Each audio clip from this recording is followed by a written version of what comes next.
Né pour transformer des vies, le révérend Alain Patrick Tsengue est le fondateur des ministères ACER. Président et producteur de la chaîne Évangile TV, il est également animateur principal de l'émission Pendule à l'heure. Bienvenue à l'émission Pendule à l'heure. Conférencier à succès, l'un de ses messages clés est la formation des disciples et la formation des fils spirituels. Son investissement dans ses fils spirituels est ce qui fait de lui aujourd'hui un père respecté partout dans le monde. Auteur de plusieurs ouvrages, il défend en l'occurrence le message de la foi. La foi, c'est être sûr. Croit en la prospérité. Quand tu donnes l'offrande, Dieu t'apparaît en rêve, il dit qu'est-ce que tu veux. Et en la santé divine. Tous étaient guéris. Orateur apprécié pour ses messages directs et dynamiques, son ministère est accompagné par la manifestation des dons de guérison et de révélation. Mesdames et messieurs, veuillez accueillir l'homme de Dieu, l'apôtre Alain Patrick Tsengue. On va passer de très très bons moments dans la présence de Dieu. Amen. On est venu pour ça. Vous savez, quand vous adorez le Seigneur, avant d'écouter la parole de Dieu, ça vous prépare. Quand vous louez, vous ouvrez vos cœurs, ça vous prépare véritablement. La parole de Dieu est puissante. Je ne sais pas si vous imaginez que nous sommes en train d'étudier la parole de l'homme le plus riche de l'univers. Je ne sais pas si vous vous rendez compte en fait. Et parce que nous étudions la parole de la personne la plus riche de l'univers, sa richesse va commencer à se matérialiser dans nos vies. Quelqu'un me suit ici? Mes chers frères et sœurs, le domaine financier, nous ne devons pas le laisser au diable. Nous ne devons pas le laisser, vous comprenez, aux inconvertis et aux incroyants. Fouillez ces personnes qui vous font croire qu'on ne doit pas parler de finances à l'église. Quelqu'un me suit ici? Parce que dans la Bible, de la Genèse à l'Apocalypse, il y a plus de versets bibliques sur les finances que sur la prière. Est-ce que vous comprenez ça? Il y a plus de versets bibliques sur les finances que sur la prière. Donc, le truc, c'est que la Bible dit que le Seigneur est en train de préparer une église glorieuse, sans tache, ni ride, ni rien de semblable, mais sainte et sans défaut. Quelqu'un me comprend ici?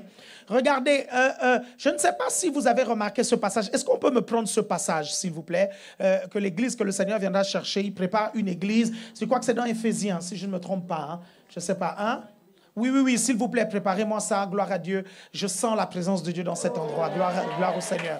Alléluia, gloire à Dieu. On va passer vraiment des très très bons moments, j'espère que vous êtes vraiment prêts. Amen. Ce sont des moments comme ça qui transforment les vies, vous me suivez? Vous savez, les personnes qui essaient de vous faire croire que nous sommes faibles, vous suivez, ces personnes mentent parce que la Bible dit que nous sommes forts. La Bible dit qu'il a mis tout sous ses pieds. Est-ce que quelqu'un me suit ici? Et je vous ai dit que les pieds sont dans le corps et nous sommes le corps de Christ. Ça veut dire qu'il a tout mis sous nos pieds. Quelqu'un me suit ici? Dieu m'a donné une parole, mais vraiment réconfortante ce matin. Vous me suivez? Je vous assure qu'il y aura tellement de convertis dans ce pays, vous suivez, que les chrétiens seront le 5e pouvoir. La 5e, je vous dis la vérité. Il y en aura tellement. Vous savez, c'est important que vous puissiez comprendre que, en fait, le Seigneur est avec nous. La main de Dieu est avec nous. Lisez, à pareil moment, s'il vous plaît, lisez Actes des Apôtres. Lisez Actes des Apôtres et vous allez voir comment il y a une activité angélique qui travaille avec... Regardez, il y a quelqu'un qui a dit, tout Jérusalem est rempli de votre enseignement. Et au moment où il l'a dit, en fait, au moment où ces pharisiens-là l'ont dit, l'église de Jérusalem avait 200 000 chrétiens. La Bible dit, je n'ai pas honte de l'évangile. C'est une puissance, c'est une puissance, c'est une puissance, c'est une puissance pour le salut de quiconque croit. Quelqu'un me suit ici? Regardez-moi bien, la parole de Dieu est plus puissante que la bombe atomique. Quelqu'un me suit ici? Bien-aimé, ce qui a bloqué et stoppé l'évangile, c'est juste la trouille des chrétiens. C'est tout, c'est ça. Et nous sommes la main de Dieu, vous me comprenez? Nous sommes la bouche de Dieu. Si nous nous mettons du côté de Dieu, nous aurons les résultats de Dieu. Quelqu'un me suit ici? Il faut se mettre du côté de Dieu. Il faut faire ce que Dieu nous demande de faire. La Bible dit, vous serez mes témoins. Vous serez mes témoins. D'ailleurs, lundi, on recommence.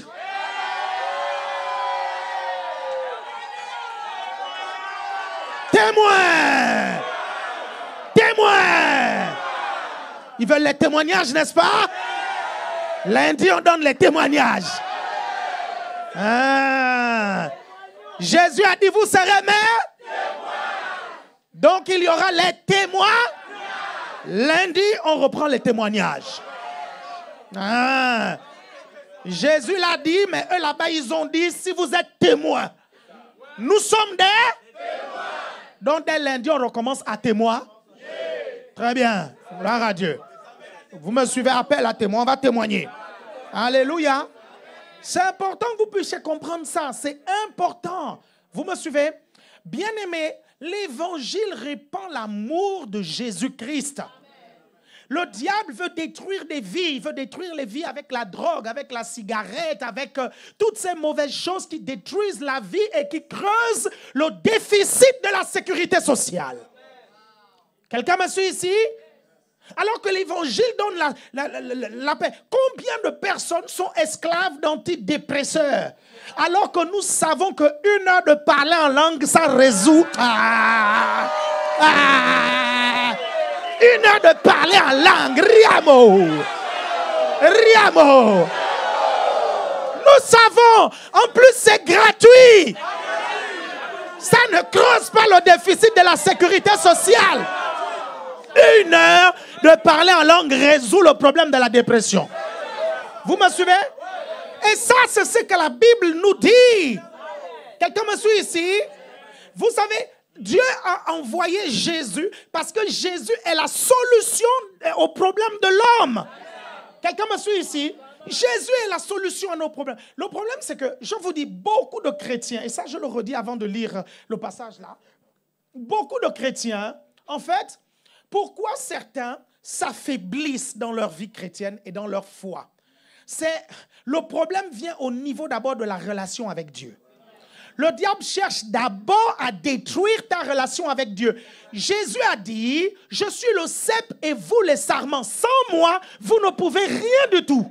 Donc, ça veut dire que si tu arrêtes déjà de prier, la première chose que le diable va faire, c'est d'attaquer ta vie de prière. Donc, quand il réussit à attaquer ta vie de prière, tout le reste, il va attaquer. Il va réussir à te décourager. Il va réussir à te mettre dans des trucs bizarres. Est-ce que vous suivez?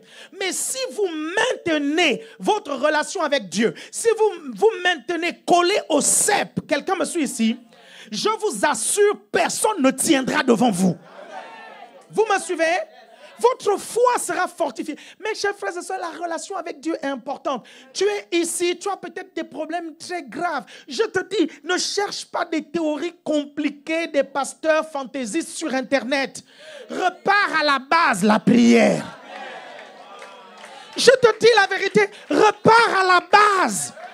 Repars à la base. Nous cherchons des choses compliquées, alors que si nous rétablissons d'abord la base, nous verrons plus clair. Je te dis la vérité, tu recommences à prier, la joie que tu as perdue, tu vas la retrouver. Tu recommences à prier, la paix que tu as perdue, tu vas la retrouver. C'est important d'abord d'être en paix avec Dieu pour installer la paix autour de toi. Quelqu'un me suit ici? Pourquoi Jésus dit, je vous donne ma paix, je vous laisse ma paix. Je ne vous la donne pas comme le monde donne. Parce que la paix de Dieu, vous comprenez, est la solution à beaucoup de problèmes que nous avons. Mais cette paix, elle est d'abord intérieure. Tu dois la reconquérir par ta relation avec Dieu. J'aimerais dire à un chrétien qui me regarde ici, qui est dans des problèmes graves, ne cherche pas d'abord les solutions ailleurs, va à la base. Parce que vous savez, il y a des problèmes que nous avons tout simplement parce que Dieu veut qu'en fouillant nos problèmes, nous allons vers lui. Non, vous ne me comprenez pas. Vous ne me comprenez pas. Je vous dis qu'il y a des problèmes que Dieu permet, qui nous arrivent pour que nous puissions fuir vers lui qui va nous protéger. La Bible dit, celui qui habite à l'abri du Très-Haut repose à l'homme du Tout-Puissant. Parfois, nous avons des problèmes parce que nous n'avons plus été à l'abri. Donc, quand les problèmes nous attaquent, nous courons à l'abri. Quelqu'un me suit ici?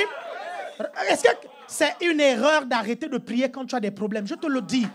C'est une très grosse erreur. Au contraire, quand tu as, vous savez, depuis qu'on a ces attaques bizarres là, vous suivez, je monte encore plus dans la prière. Je monte. Parce que je sais depuis des années que quand il y a des choses comme ça qui commencent à tracasser, qui commencent à marcher, il faut que je me rapproche de Dieu. Vous comprenez? C'est lui qui habite à l'abri du Très-Haut, repose à l'ombre du Tout-Puissant. Le Seigneur est mon refuge. Quelqu'un me suit ici? Nul ne tiendra devant toi quand tu es avec Dieu. Est-ce que vous me suivez? Le problème, c'est que beaucoup de chrétiens ne comprennent pas ça. Ils viennent voir les pasteurs. Oui, pasteur, j'ai tel problème. J'ai déjà tout essayé. J'ai déjà tout fait. Arrête de tout faire. Peut-être que c'est là le problème. Repars d'abord à la relation avec Dieu. Restaure la relation avec Dieu. Maintiens la relation avec Dieu. Reste à l'abri du Très-Haut. Maintiens ça pendant des mois, pendant des semaines, pendant des années. Maintiens ça et tu verras beaucoup de choses commencer à se débloquer dans ta vie. Vous me comprenez? La base. La base, mes chers frères et sœurs, la base. Et ça, je le dirai toujours et toujours. Moi, j'ai des chrétiens qui viennent me voir. La première question que je leur pose, c'est celle-là. Un jour, il y a une chrétienne qui est venue me voir. Elle me dit, oui, j'ai tel problème, j'ai tel problème, j'ai tel problème, j'ai tel problème. Je lui dis, écoute, quand j'écoute tout ce que tu me racontes, je sais déjà que ta vie de prière a baissé. Elle me dit, oui, c'est vrai. Je dis, mais je ne vous comprends pas. Vous avez des problèmes. C'est le moment de prier. Et ça, quelqu'un me suit ici. Jésus a dit, venez à moi, vous tous qui êtes fatigués et chargés, et je vous donnerai du repos. Quelqu'un me suit ici? Je vous donnerai du repos. Tu as tous tes problèmes qui t'assaillent, qui t'embêtent, qui te tracassent. Jésus dit, viens à moi, je vais te donner du repos. Dieu seul sait comment mes temps de prière cette semaine m'ont donné du repos. Quelqu'un me suit ici? Dieu seul sait. Vous me suivez? Regardez, j'étais chez une spécialiste, une nutritionniste. Elle a 3 ou 4 doctorats à Paris. OK? Parce que vous savez, pour avoir ces résultats, il fallait être suivi.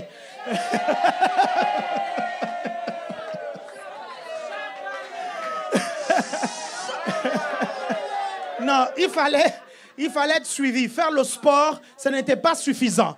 Il fallait être suivi par une nutritionniste qui va te dire ce qu'il faut que tu manges. OK? Il faut professionnaliser tout ça. Vous me suivez? Et je rencontre une nutritionniste très souvent. Et je suis allé chez une nutritionniste qui a 3 doctorats. Elle m'a dit quelque chose d'extrêmement... Non, mais c'est terrible, c'est terrible. Vous suivez?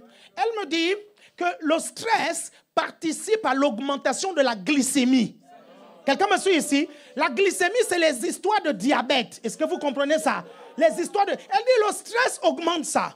Est-ce que vous me suivez attentivement? Et là, elle va me dire quelque chose de vraiment formidable. Elle me dit, la prière libère une hormone qui se libère en fait dans le corps et le cerveau et qui détend, qui relaxe. Est-ce que vous comprenez? Vous me suivez attentivement? Elle me dit, la prière, c'est pour ça. Elle me dit, c'est pour ça que moi, je recommande, vous comprenez, de pouvoir avoir un temps de méditation et de prière. Et là, elle me dit quelque chose. Elle me dit, vous savez, quand vous priez dans la majorité des religions, il y a des répétitions des mêmes mots. Est-ce que vous comprenez? Elle dit, en fait, quand vous faites ça, le cerveau libère une hormone, en fait, qui fait du bien au corps, qui relaxe le corps et qui fait... Est-ce que quelqu'un me suit ici? Donc, tu comprends pourquoi quand je prie en langue, Riamo. C'est pour ça que quand tu pries en langue et que tu sors de là, tu sens un bien-être. Quelqu'un me suit ici? Tu ressens un bien-être. Parce que c'est Dieu qui a fait ça. Il y a quelque chose dans ton esprit qui peut libérer une hormone du bonheur dans ton corps. Quelqu'un me suit ici? Une nutritionniste avec 3 doctorats. Quelqu'un me suit ici? Écoutez-moi bien, la dame n'est pas une chrétienne évangélique. Ce n'est pas une chrétienne qui me l'a dit, cette dame. Quelqu'un me comprend ici? Elle dit, des études ont montré que la prière, les méditations, toutes ces choses-là libèrent ça dans le corps. Est-ce que vous me comprenez? Quand la Bible dit prier sans cesse, la Bible sait que... Regardez, quand la Bible dit prier sans cesse, Dieu sait que ce n'est pas seulement votre esprit qui a besoin de la prière. Dieu sait que même ton corps a besoin de la prière. Quelqu'un me comprend ici? Il sait que tes 3 dimensions ont besoin de ça. Vous êtes toujours là? Donc, moi, je ne comprends pas le chrétien. Dès qu'il a les problèmes, c'est fini. La première chose, c'est je ne prie plus. Mais erreur. Est-ce que c'est Dieu qui a causé ces problèmes-là dans ta vie? Non, attendez, moi, je ne comprends pas. Non, Dieu n'intervient pas. Mais si tu veux qu'il intervienne, va vers lui. Parle-lui. Pourquoi tu veux qu'il intervienne, mais tu le fouilles tout le long? Je ne sais pas si vous me suivez. Vous voulez qu'il intervienne? Mais je suis désolé, parle-lui tout le temps. Tu lui parles de ça, tu es avec lui. Je suis désolé, tu sais qu'il est tout puissant. Vous me suivez attentivement? Je ne sais pas, fais tout, prie, adore-le, drague Dieu. Non, à un moment donné, il faut être humble. À un moment donné, il faut être humble. On est en train de parler de quelqu'un, vous comprenez, qui peut tout. Quelqu'un me suit ici.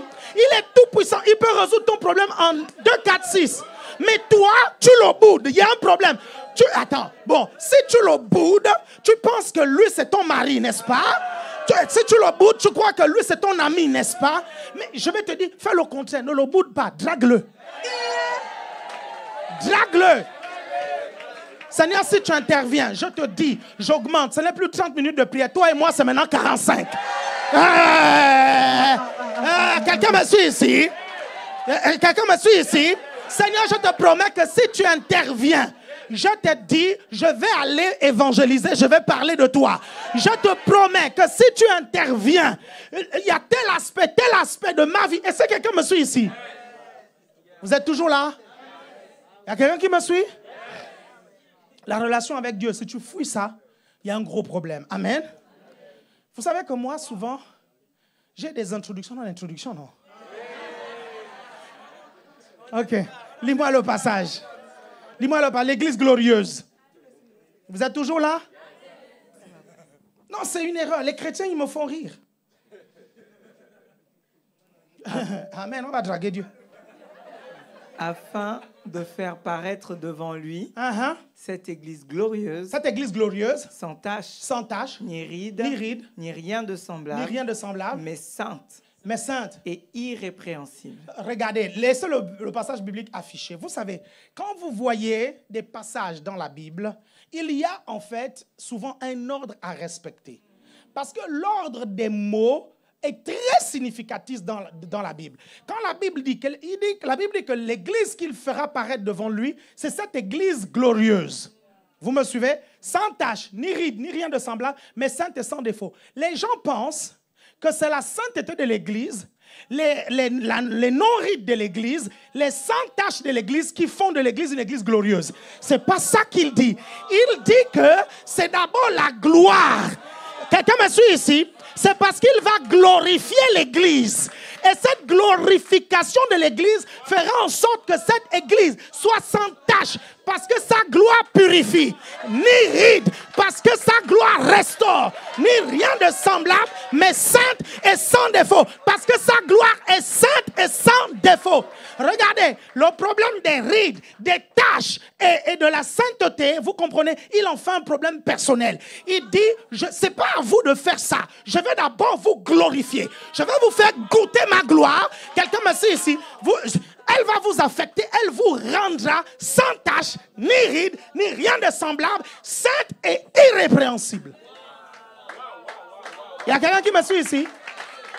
Il y a quelqu'un qui me suit ici? Est-ce que vous me suivez? Le problème, c'est que beaucoup de chrétiens ne comprennent pas la manifestation de la gloire de Dieu. Il y a tellement d'aspects dans la gloire de Dieu. Dans la gloire de Dieu, il y a un aspect de la bénédiction financière. Il y a beaucoup de gens qui pensent que, en fait, comme ils sont imparfaits, Dieu ne va pas les bénir financièrement. Ce n'est pas le Dieu que je prie, vous comprenez? Regardez, le Dieu que je prie est capable de t'embarrasser avec sa bonté pour que tu aies honte de tes péchés. Non, vous ne m'avez pas suivi, hein? Vous ne m'avez pas suivi, hein? Vous me suivez? Ça, c'est le Dieu que je prie. Il est capable de t'embarrasser avec sa bonté. Attendez, pourquoi on va... Dieu ne peut pas renier sa nature en nous. Il ne peut pas. C'est trop tard. Tu as accepté Jésus, il est déjà dedans. Tu es déjà un roi. Tu es déjà un sacrificateur. Tu es déjà un avec Christ. Hein? Tu es déjà dedans. Dis, tu es déjà dedans. Tu es déjà dedans. Hein, tu es déjà dedans. Quelqu'un me suit ici? Est-ce que vous me suivez? Donc ça, et sa gloire est en nous. À chaque fois que la parole de Dieu nous a parlé de gloire, le problème c'est quoi? C'est que nous ne comprenons pas le sens des mots. Lorsqu'on voit par exemple Jésus parler de gloire, quand Jésus dit Salomon dans toute sa gloire n'était pas vêtu comme eux. Le mot gloire ici fait aussi appel à la richesse, vous comprenez, et au bien matériel parce qu'ici on parle de vêtements. Quelqu'un me suit ici? Est-ce que vous me suivez attentivement? Et c'est important parce que les vêtements de quelqu'un peuvent dire son niveau social. Les vêtements de... Est-ce que quelqu'un me suit ici? Quand on te voit, on peut déterminer quel est ton niveau social. C'est pour ça que certains, pour bluffer leur niveau social, ils vont s'endetter pour avoir des vêtements qui ne correspondent pas à leur niveau social. Quelqu'un me suit ici? Quelqu'un me suit ici? Et c'est important que vous puissiez comprendre que la gloire, ce sera le vêtement du chrétien dans la vie future.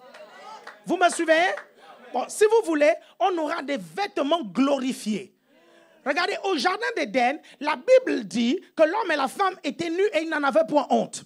Ils n'en avaient point honte. Pourquoi? Parce que la gloire de Dieu les environnait. C'est la gloire de Dieu qui les habillait. La Bible dit dans le psaume, tu as revêtu l'homme de gloire. Et le mot revêtir ici, en hébreu, c'est le mot atar, qui veut dire tu as donné, regardez, tu as fait des vêtements de gloire à l'homme. Est-ce que vous me suivez attentivement? Vous êtes toujours là? Vous me suivez attentivement? Donc, ce mot gloire-là, lui-même déjà, signifie que vous êtes qualifié pour vivre la prospérité et la richesse. Pourquoi? Parce que la Bible dit, Christ en nous, l'espérance de la gloire. Non, est-ce que vous me suivez? Si Christ est en toi, tu as la promesse de la gloire. Quelqu'un me suit ici? Vous êtes toujours là? Vous êtes toujours là?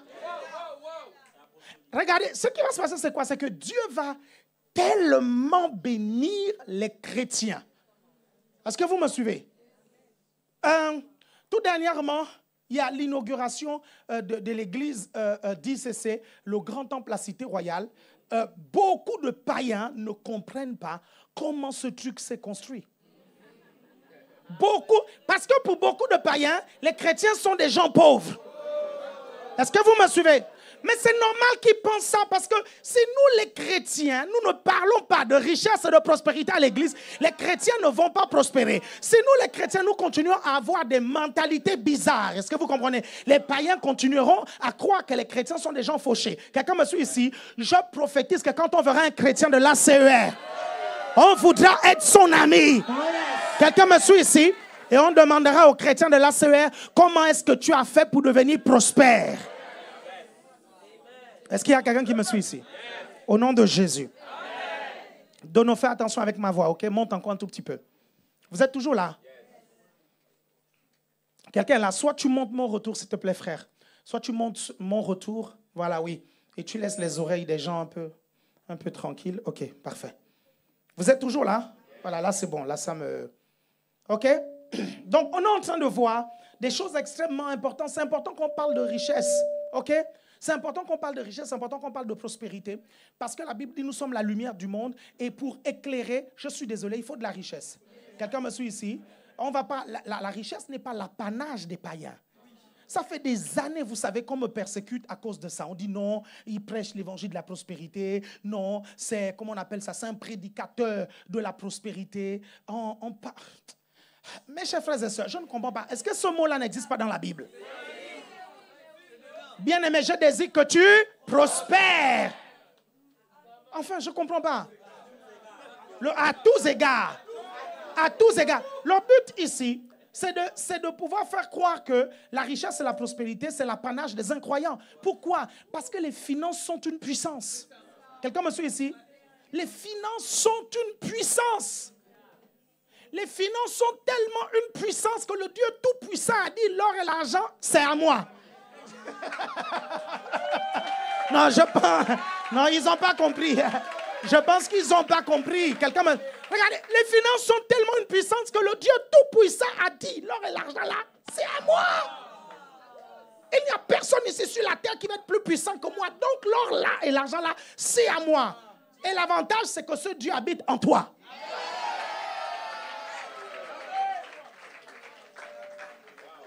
Vous me suivez? Non. Ça, c'est important. Donc, il y a des choses que nous avons apprises hier et il y a d'autres choses qu'on va voir aujourd'hui. On a vu qu'il y a un soubassement à notre vie. Il y a des racines à notre vie.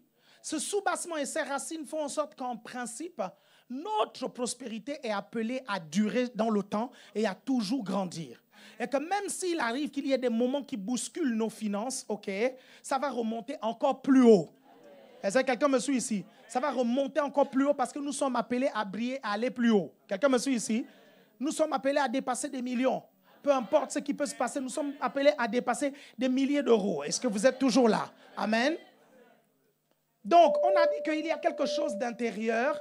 Il y a quelque chose d'intérieur que nous devons travailler. Mais notre soubassement, c'est Christ. Amen. Et on va rester un peu dans l'intérieur de l'homme parce qu'on a dit que l'intérieur de l'homme, c'est ça qui fait l'extérieur de l'homme. Quelqu'un me suit ici? Parce que si votre intérieur n'est pas solidement construit, et l'intérieur, c'est beaucoup de choses. L'intérieur, c'est Christ en vous. L'intérieur, c'est votre esprit dans lequel Christ se trouve. L'intérieur, c'est aussi votre âme. Quelqu'un me suit ici? OK? Et on va parler d'un intérieur bien précis là, parce qu'aujourd'hui, je prie que le Seigneur puisse me donner le temps pour vous parler de ce qu'on appelle le plan financier intérieur. C'est le programme informatique, entre griffes, qu'il y a dans votre subconscient sur les finances.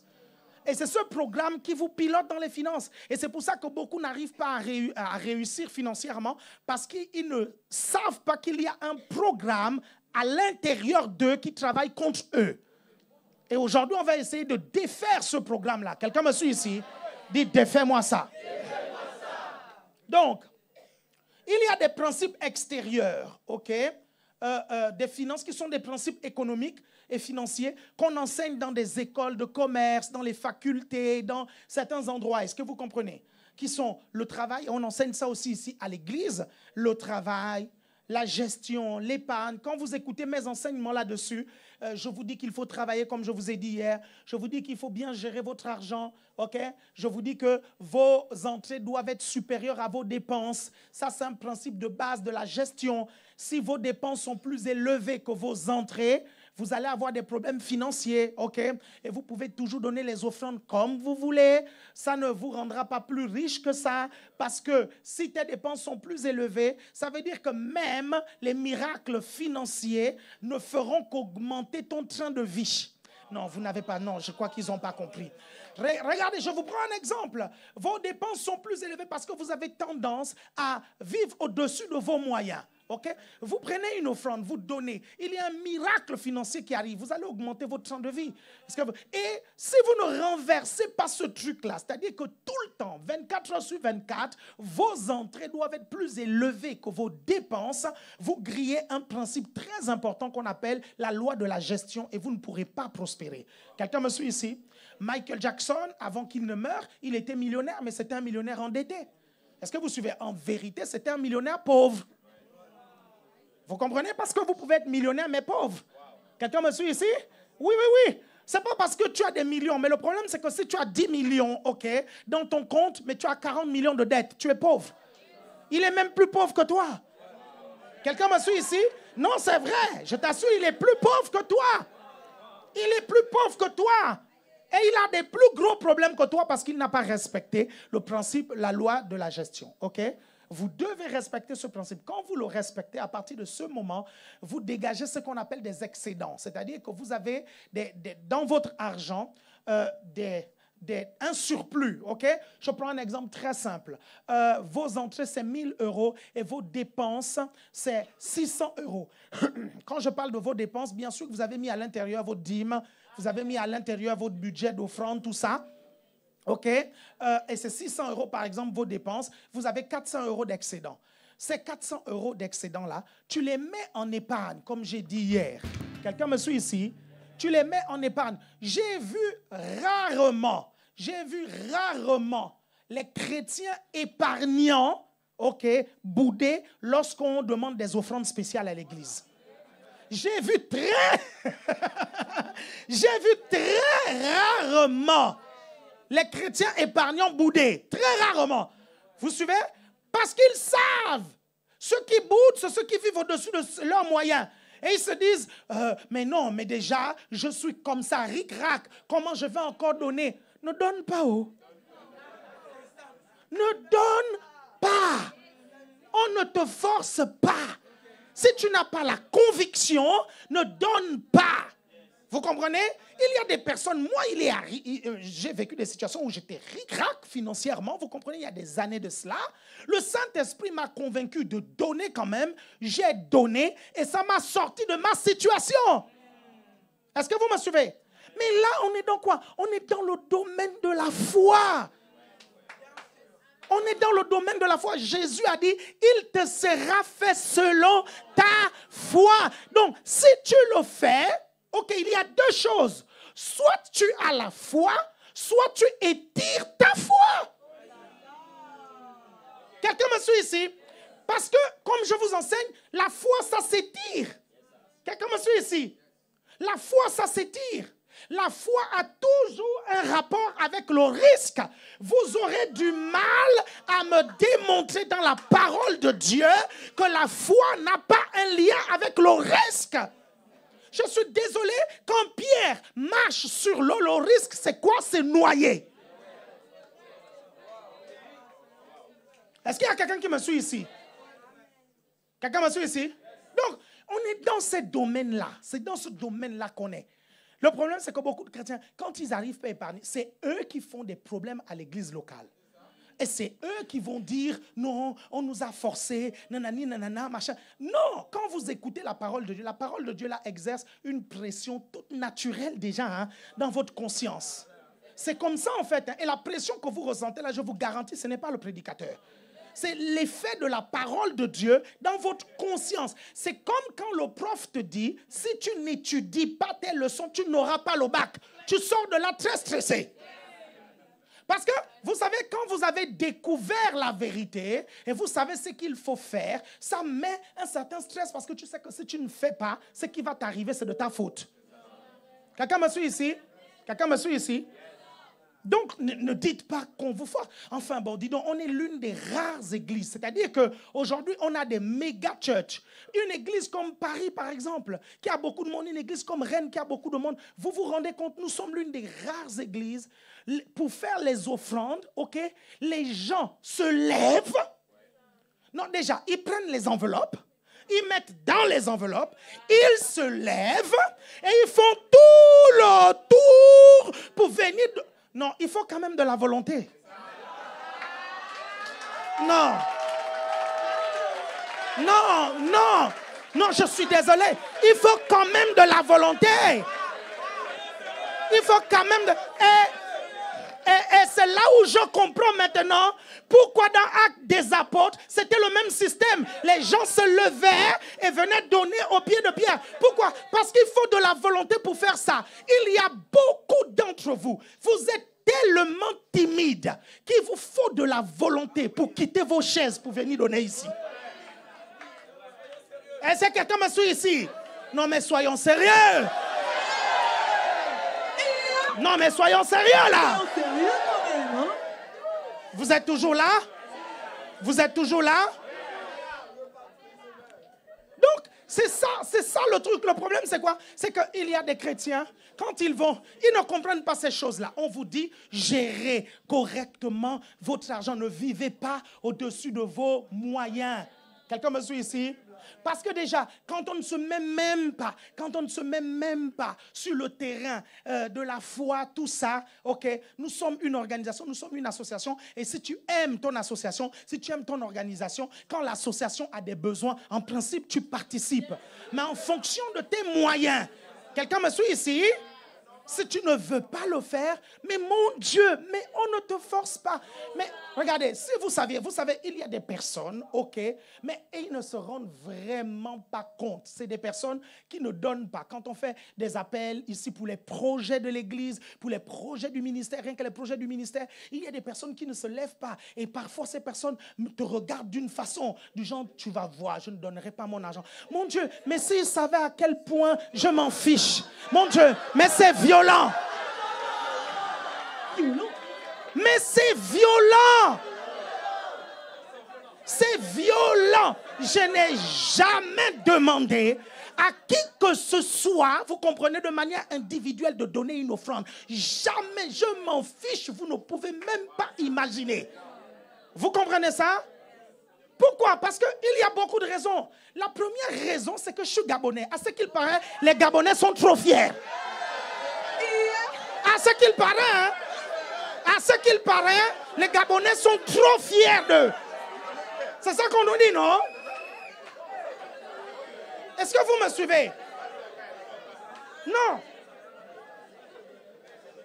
Mon Dieu, ça va commencer comment? Je ne comprends pas. Ça va commencer comment? Que je vais aller dire à quelqu'un, non, il faut que tu donnes une offrande. Regardez, je vais vous dire quelque chose. Je n'ai jamais fait ça de ma vie. Jamais. Et je ne le ferai jamais. Je vous dis la vérité. Parce que, un, je compte sur Dieu pour s'occuper de son église. Et deux, je vous dis, je suis fier. Regardez un témoignage. Une sœur arrive. Une sœur arrive, elle me dit, non mais parce que, regarde, le problème c'est que quand il y a ce genre de choses, regardez, je vous dis, ce message-là, en fait, c'est le message que Dieu nous a donné. Il a donné ce message à l'ACER.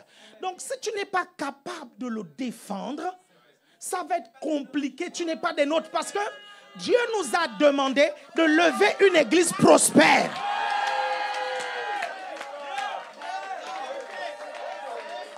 C'est notre message. Et quand quelqu'un parle un langage différent, dis, mais toi, tu sors d'où en fait? Oui, tu dis où?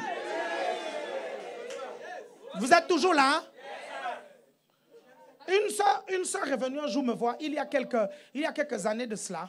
Elle me dit, Pasteur Alain, Apôtre Alain, Dieu m'a dit de vendre mon appartement et j'ai fait estimer l'appartement. L'appartement est prêt à 250 ou 300 000 euros, quelque chose comme ça. Elle dit l'appartement est à 300 000 euros. Vraiment, Dieu m'a dit que je dois vendre mon appartement et puis je donne 200 000 euros à l'église. Et puis je prends un petit appartement de 100 000 euros à l'église. Vous me suivez?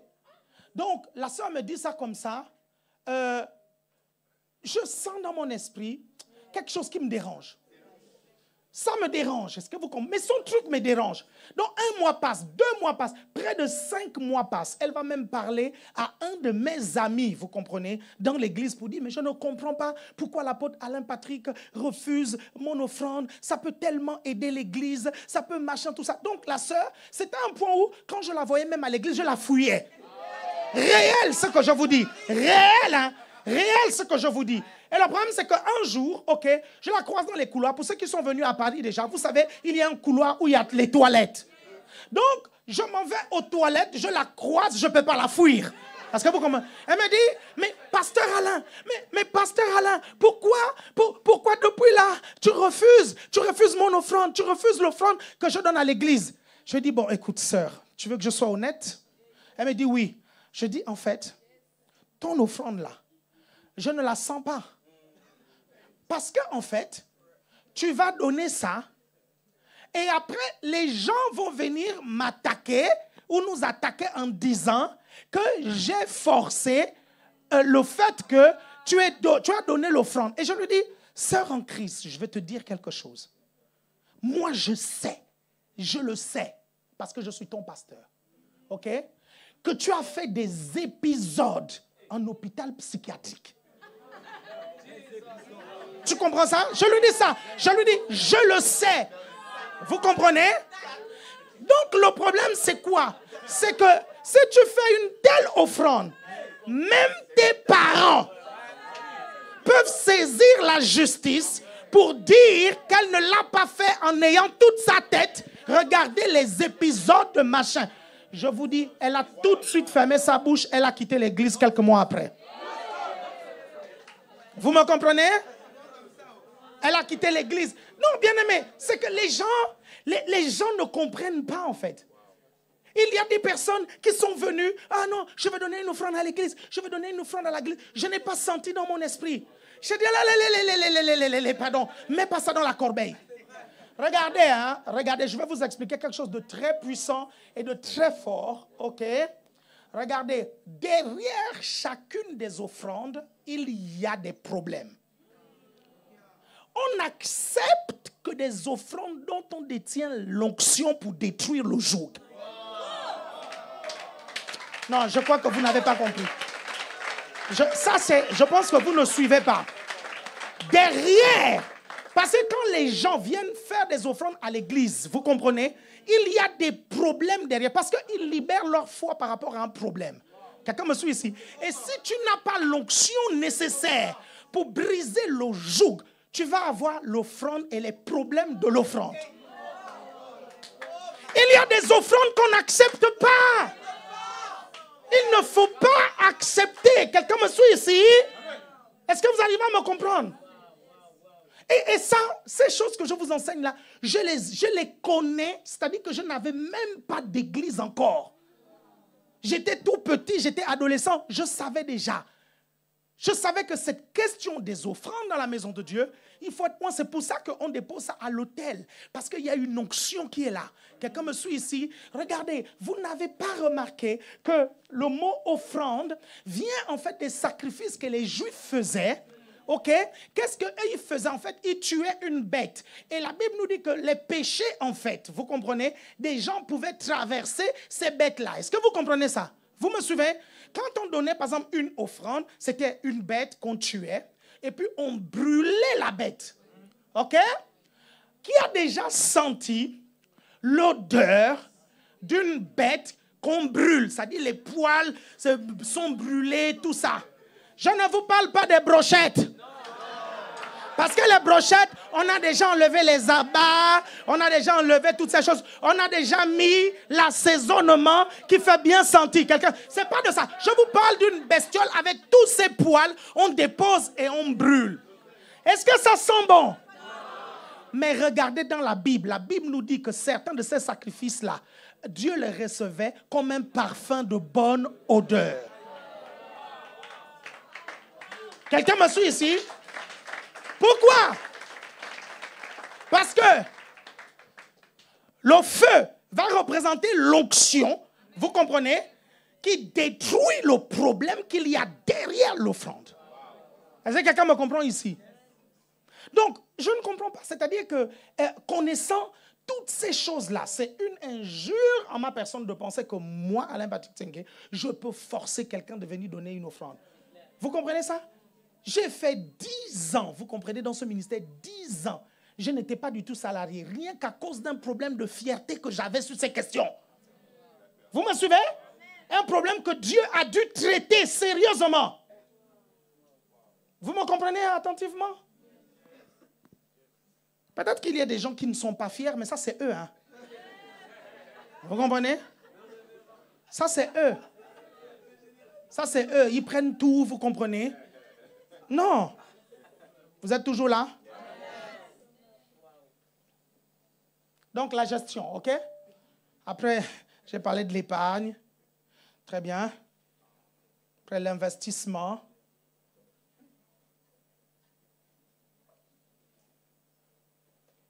Mais pour réussir dans l'investissement, ce sont les principes extérieurs, ok?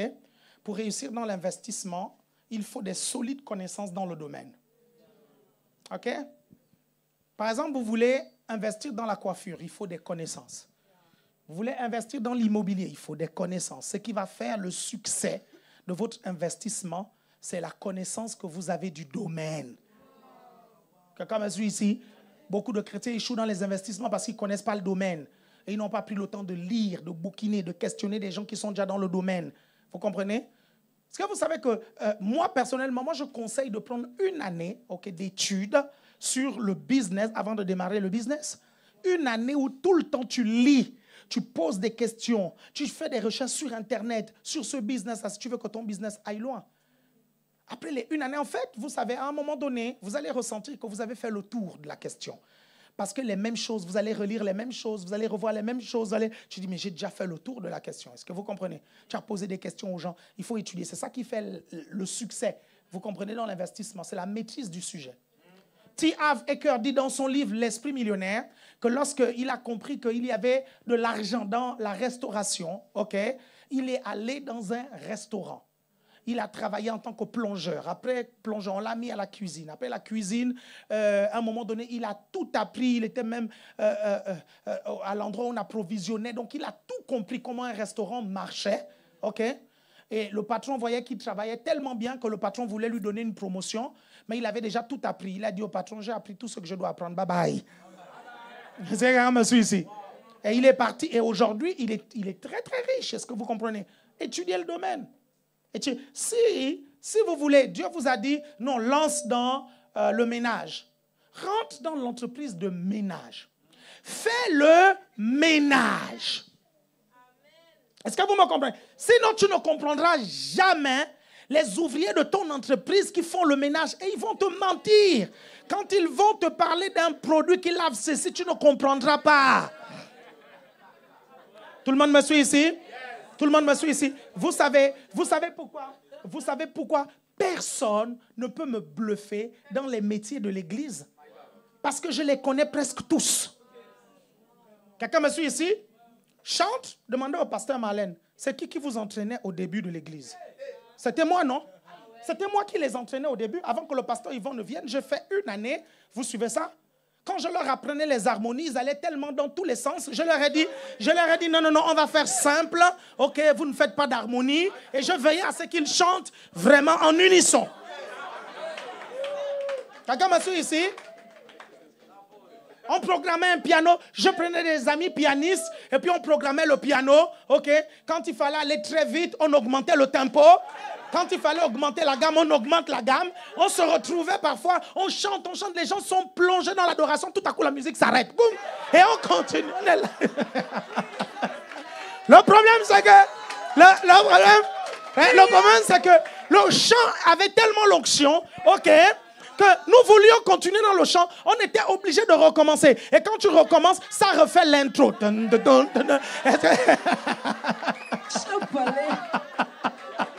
Demandez au pasteur Marlène. Vous me suivez? C'est comme ça qu'on a démarré l'église. Ils étaient 3-4 avec un piano qui jouait tout seul.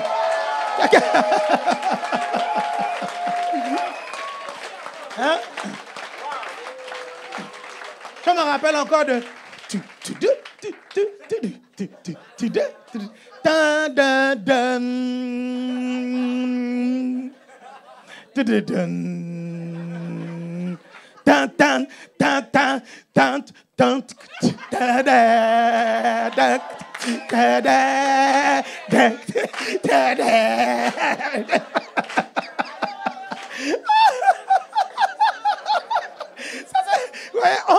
Elle se rappelle parce qu'on a bouffé ces intros-là fatigués. Vous comprenez ça? Ça, c'était J'entre dans tes portes. Hein? Je te dis, c'était J'entre dans tes portes. On se contentait, vous comprenez, des intros du piano. Vous me suivez? Donc, je connais les galères que les chantres peuvent vivre. On ne peut pas me mentir. Est-ce que vous me suivez? L'accueil, j'ai fait l'accueil dans mon groupe de jeunes. J'avais 14-15 ans dans le groupe de jeunes. Personne ne voulait faire l'accueil, donc tous les nouveaux, on les mettait là-bas. Et moi, j'étais nouveau, on me mettait là-bas. Donc les gens qui t'engueulent, je connais. Les gens qui ne veulent pas s'asseoir à un endroit, je connais. Les gens qui viennent avec leurs problèmes et qui font comme si c'était toi l'origine de leurs problèmes, qui te toisent en venant. Je connais. Est-ce que quelqu'un me suit ici? Quelqu'un me suit ici, là-bas? Est-ce que vous me suivez? Multimédia là-bas, c'est gâté. Je connais. Vous me suivez? Là-bas, il ne faut même pas me provoquer.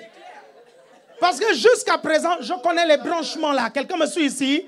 Je connais les réglages des caméras en 1080i ou 1080p, les câbles SDI, HDMI, machin, tout ça. Je connais. Est-ce que quelqu'un me suit? Pourquoi je vous dis tout ça? Parce que je suis passé par ça. Quelqu'un me suit ici? Gagner une âme, je sais le faire. Suivre une âme, je le fais. Et d'ailleurs, ce que je fais même, c'est que tous les ans, vous comprenez, j'ai 2 nouvelles âmes que je suis pour ne pas perdre la main. Vous suivez ça? Pour ne pas perdre la main. C'est des personnes, des nouveaux convertis ou des personnes difficiles que je suis pour leur réapprendre les bases. Pourquoi? Parce que vous voyez, lorsque vous êtes au sommet, parfois vous oubliez les réalités de ceux qui sont en bas. Et je ne veux pas perdre les réalités des âmes que tu... Donc, quand quelqu'un vient me voir, il me dit, voici ce qu'on vit, voici ce qu'on vit. Moi, je suis passé par là et je lui dis, je suis 2 personnes. OK?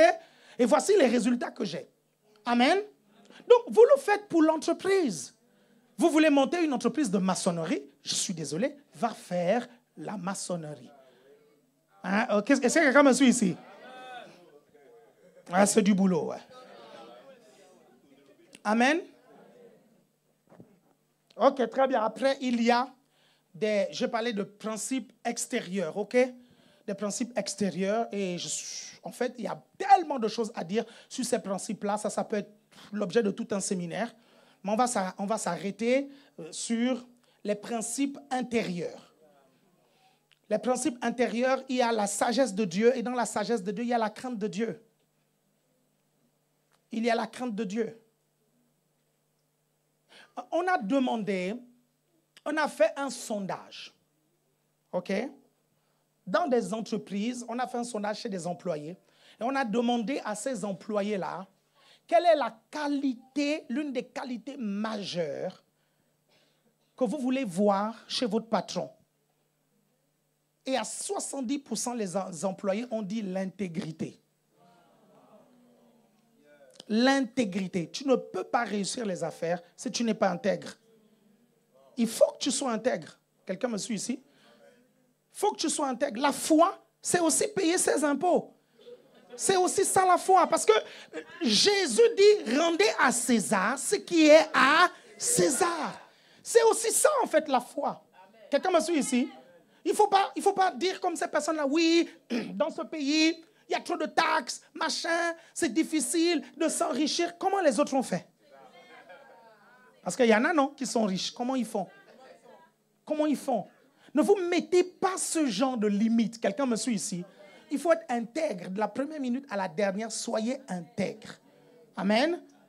Et ça, c'est la crainte de Dieu. Si tu as la crainte de Dieu, tu vas bâtir un business sur des principes solides. Il ne faut pas faire des compromis juste parce que tu veux gagner beaucoup d'argent.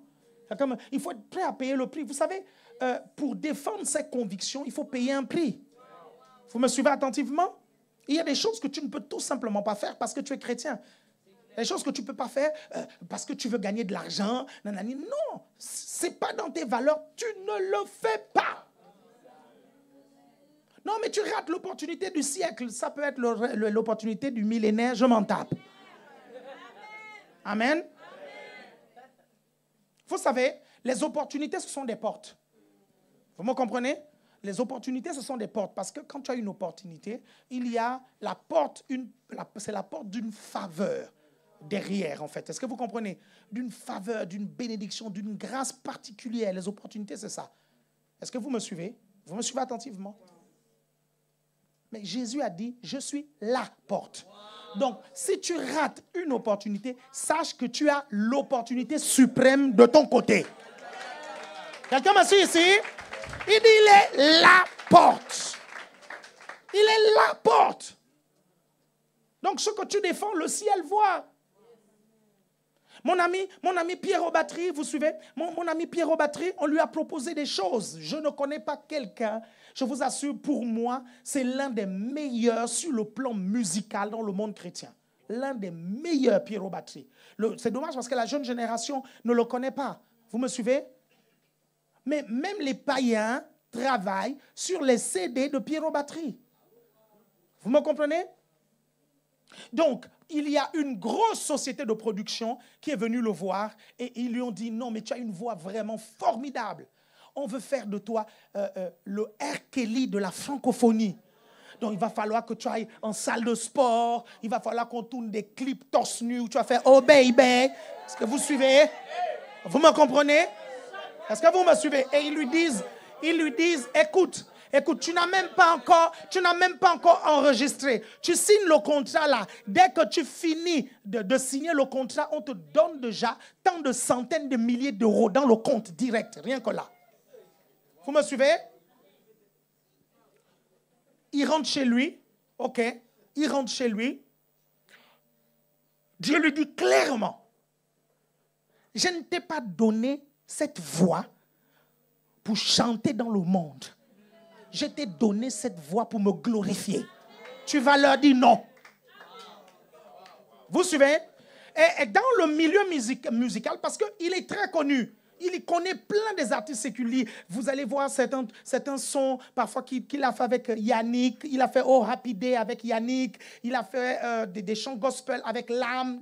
Des artistes très connus. Et il est très très connu. Et dans le milieu, en fait, on l'appelle le fou. Est-ce que vous comprenez? Parce qu'en fait, il a refusé des opportunités que beaucoup d'artistes. Vous comprenez ça? Vous me suivez attentivement? Et il est là. Il est là. Il arrive à nourrir sa famille. Il arrive à nourrir ses enfants. Il est là. Vous me suivez attentivement? C'est important que vous puissiez défendre vos valeurs.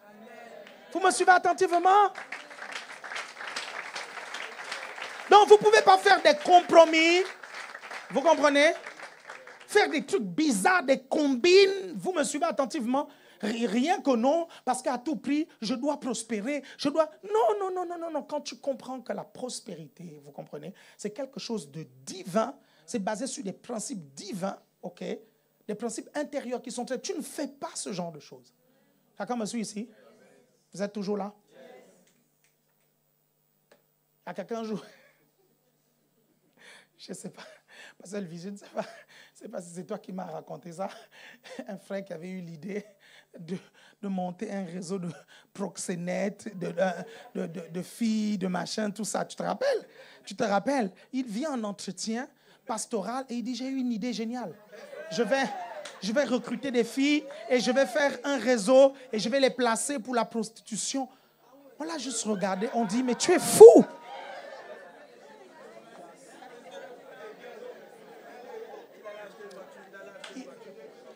Voilà, il allait acheter une voiture. Est-ce que vous me suivez? Tu as des pour transporter ces filles, il devait aller acheter des voitures pour transporter ces filles, machin, les prostituées. Le problème, vous savez, je disais à quelqu'un, ok, qui était en train de préparer des trucs pour mentir sur nous, ok, pour mentir sur notre ministère, qui m'a contacté, ok. Et quand on était en entretien, je lui disais, voyez-vous, à l'église, nous ne recevons pas les gens sur un CV. Vous suivez? Ce n'est pas, tu viens à l'église, on te dit, donne-moi ton CV, ok. À l'église, on reçoit tout le monde. C'est ça le principe. À l'église, on reçoit les voyous, on reçoit les marres, parce que le but, c'est de prêcher la parole pour les transformer. Vous me suivez? Le problème, c'est qu'il y a des personnes qui sont là, qui ne sont pas transformées. Ce sont des bois dans le marigot.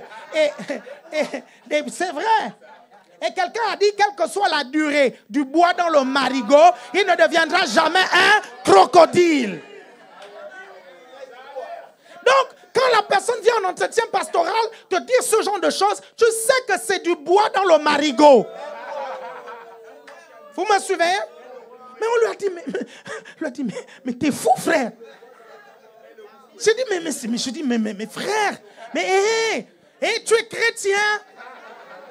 Tu ne peux pas avoir des idées comme ça. C'est pas normal.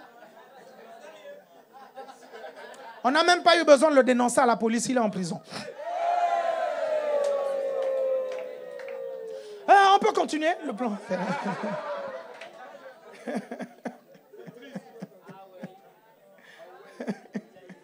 Parce que moi j'ai été très clair. Hein. J'ai été très clair. Hein. J'ai dit, quand on vient ici à l'église, on est des enfants de Dieu.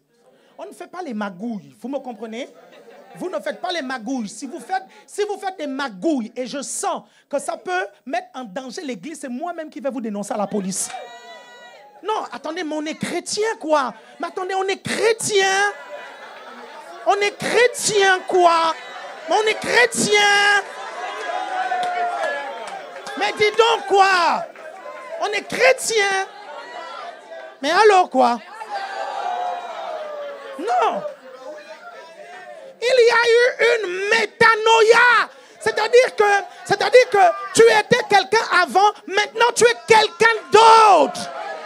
Tu suis maintenant la parole de Dieu. Quelqu'un me suit ici?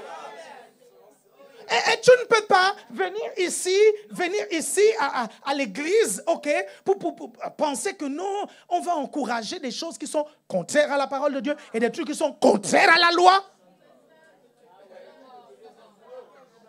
Non, mais attendez. Non. Parfois, non, mais parfois, je ne comprends pas les chrétiens.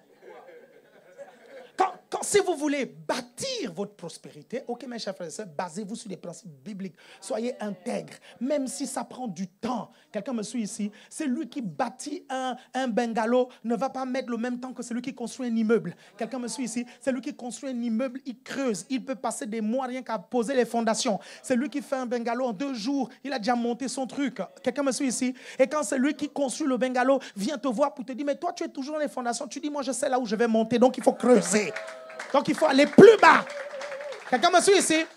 Donc, prenez votre temps. La prospérité qui dure, c'est aussi dans ces principes intérieurs-là qu'on appelle la sagesse de Dieu, la crainte de Dieu. La Bible dit que le commencement de la sagesse, c'est la crainte de Dieu. Quelqu'un me suit ici? Et on a voulu un jour mêler Jésus à ces histoires d'impôts-là, en pensant que Jésus allait dire, non, ne payez pas les impôts, c'est romain, c'est des bandits, machin, tout ça. Jésus va tout simplement dire, attendez, les pièces que vous utilisez là, c'est qui les fabrique? Ils ont dit César.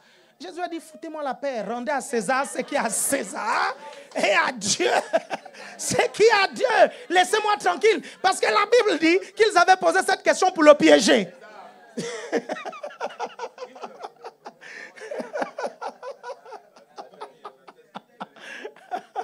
Jésus était intègre. Est-ce que vous me comprenez? Et lui-même, ils voulaient le mettre dans la sauce. Ils voulaient mettre Jésus dans la sauce. Et lui-même, c'est lui-même qui va dire. C'est lui-même qui va dire à Pierre, va, comment on appelle ça, pêcher un poisson. Tu vas payer les impôts pour toi et tu vas payer pour nous. Est-ce que vous me suivez attentivement? Amen. Vous êtes toujours là? Gloire à Dieu. Ok, après, il y a les principes intérieurs, il y a la loi de l'attraction, il y a la foi en Dieu et les actes correspondants. Dans les actes correspondants, il y a la loi de la semence et de la moisson. Ok, amen. Et après, il y a un truc très important maintenant que je vais voir. Laissez-moi 30 minutes, ouais. 20-25 minutes ou 30. Là, on va parler du plan intérieur financier. Ok? Le plan intérieur financier, c'est quoi? C'est qu'est-ce qu'on t'a dit au sujet des finances. Est-ce que vous pouvez prendre Hébreux chapitre 4, 12 ou 12, 4. La parole de Dieu est vivante et efficace. C'est quoi? C'est 4, 12 ou 12, 4. 4, 12. Pasteur Gidas, prends Hébreux 4, 12. Hébreux 4, 12.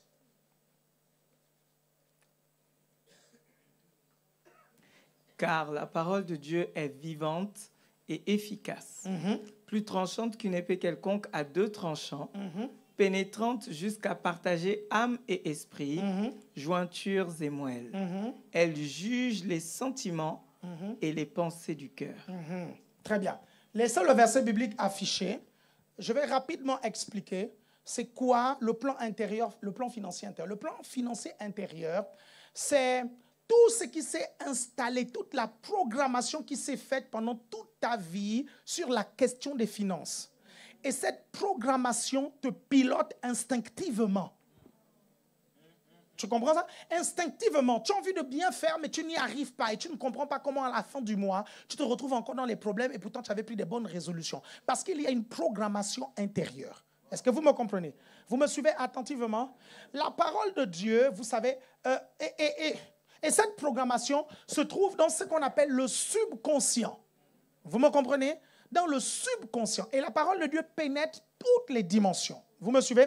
La Bible nous dit que la parole de Dieu, elle est vivante et efficace, plus tranchante qu'une épée quelconque à 2 tranchants. Okay? Elle pénètre jusqu'à partager âme et esprit, jointure et moelle. Ça veut dire que la parole de Dieu a la capacité de pénétrer dans la jointure et les moelles dans le corps humain. Quelqu'un me suit ici? OK? Et je vous rappelle que dans la moelle, OK, il y a les cellules souches, hein? OK? Et donc, la parole de Dieu est capable de pénétrer dedans pour changer des choses dans le corps. Quelqu'un me suit ici? Là, on est dans la thérapie génique, là. C'est-à-dire que les maladies incurables, c'est dans le gène qu'il faut changer les choses. OK? Et parfois, ça se trouve là dans la moelle. Et la parole de Dieu est capable de pénétrer dedans et changer les gènes de quelqu'un. Vous me suivez? Et la Bible dit, elle juge les sentiments et les pensées du cœur. Ça, c'est l'âme, en fait. Est-ce que vous comprenez? OK? La parole de Dieu est capable de transformer l'âme. Donc, la parole de Dieu pénètre toutes les dimensions. On voit, elle pénètre dans la dimension de l'âme, elle pénètre dans la dimension de l'esprit, elle est même dans le corps. Quelqu'un me suit ici? Mais il y a une autre partie qu'il y a entre l'âme et l'esprit qu'on appelle le subconscient. Et il en parle dans ce passage biblique, sans dire subconscient. Mais il dit, il pénètre jusqu'à la division de l'âme et l'esprit. La partie qui divise l'âme et l'esprit, c'est le subconscient. C'est pour ça que le subconscient paraît quelque chose de surnaturel. Vous comprenez? Parce que la partie entre l'âme et l'esprit, c'est cette chose cachée là, le subconscient, ce programme-là, vous comprenez, qui fait en sorte que certaines personnes n'arrivent pas à faire ce qu'elles devraient faire, mais la Bible dit que la parole de Dieu peut rentrer même là-bas. Quelqu'un me suit ici? Et que la parole de Dieu peut transformer. Vous êtes toujours avec moi? Donc, le plan financier intérieur est un plan implanté, OK, dans votre subconscient qui va définir votre comportement vis-à-vis de l'argent. OK? Ce programme dans votre subconscient conditionne toutes vos actions en rapport avec l'argent. Et ce plan financier intérieur a été programmé en vous depuis la naissance en fonction de votre éducation, de votre culture, de votre religion et même de votre position sociale. Vous me suivez attentivement? Pourquoi c'est compliqué ici en France de parler d'argent? Pourquoi les Français ne peuvent pas parler de leur salaire alors que les Américains en parlent sans problème? Vous comprenez ça? Ils te disent, mais c'est personnel. Si tu insistes, il rougit. Parce que là, tu sais, ça devient trop profond. Hein, quelqu'un me suit ici? Mais parce que la société française est faite comme ça. OK? Quelqu'un me suit ici? Et on ne se rend pas compte que c'est un plan financier intérieur. Quelqu'un me suit ici? OK? Regardez, un grand nombre de personnes qui veulent s'enrichir sont bloquées par cette programmation. Et cette programmation mentale ressurgit parfois subitement au moment où vous avez de l'argent ou des opportunités qui vous donneront de l'argent. Ça va surgir subitement. Et vous ne comprenez pas. Vous avez beaucoup d'argent. Vous avez toujours prié pour avoir beaucoup d'argent. Tout à coup, Dieu permet que vous ayez 50 000 €. Mais tout à coup, toutes les idées que vous aviez disparaissent. Et les idées qui viennent, c'est la nouvelle télé, le nouveau machin. Quelqu'un me suit ici? Tout à coup, c'est comme si la tante au village avait flairé que tu avais reçu 50 000 €. Vous comprenez? Elle est appelée. Allô? Oui, je suis malade. Je vais mourir. Oh. Je vais mourir. Elle t'appelle par le petit nom maintenant. Kéké, aide-moi. Envoie l'argent, envoie. Tu dis, choupi. Et tu te dis, mais la dame là, comment elle a su que j'ai reçu 50 000 €? Vous me suivez? Je ne suis pas en train de dire qu'il ne faut pas aider ses parents, mais moi, il y a eu des moments où je me suis fait rouler par mes parents. Je ne parle pas de ma mère, parce que ma mère est très intègre. Vous me suivez? Je ne parle pas de mon défunt père, parce que mon défunt père aussi ne me demandait rien du tout. Vous me suivez? Vous me comprenez? Mais les autres.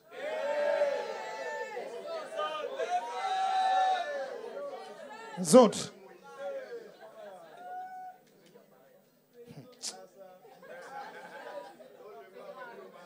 J'ai quelqu'un un jour, parmi ma famille, qui dit non. Alain, j'étais à la plage avec une amie. Elle s'est noyée. Et la famille est venue me chercher. La famille a dit, tu payes le cercueil. J'ai commencé à paniquer. J'étais étudiant. J'ai envoyé l'argent.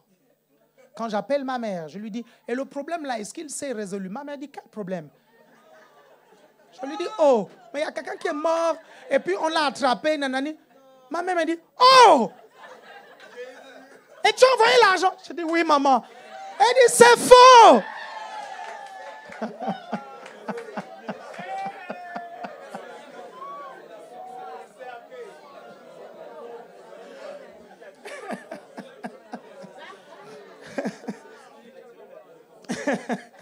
Est-ce qu'il y a quelqu'un qui est là?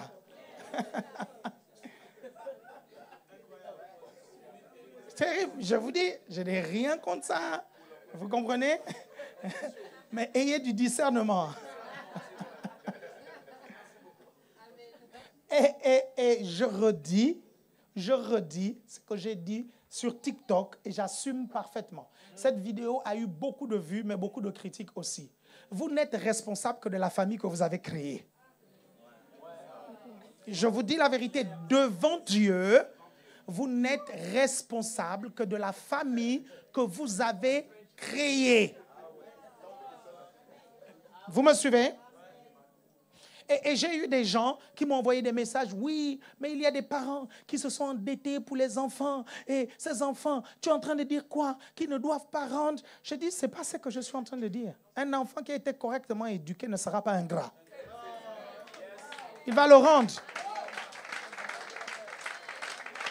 Joseph a été ingrat, correctement éduqué. Vous me comprenez? Il est arrivé au palais, il a fait venir toute la famille. Il a dit non, venez ici c'est bien. Est-ce que vous me suivez? Un enfant qui était correct, il ne fait pas ça en fait. Il ne fait pas ça, il est reconnaissant. Il ne peut pas voir ses parents dans la galère et ne pas faire quelque chose. Il doit le faire. La Bible dit, honore ton père et ta mère. Et la façon de les honorer, c'est aussi de les soutenir. Quelqu'un me suit ici? Mais je suis désolé, tu es un enfant dans la famille que ton père a fondée. On fait de toi le responsable de cette famille. Devant Dieu, ça ne fonctionne même pas. Vous me suivez attentivement? Et ça, beaucoup de gens ne comprennent pas ça. C'est pour ça qu'ils se retrouvent pauvres. C'est pour ça qu'ils se retrouvent dans des problèmes pas possibles. Ils ne comprennent pas que Dieu est un Dieu d'ordre.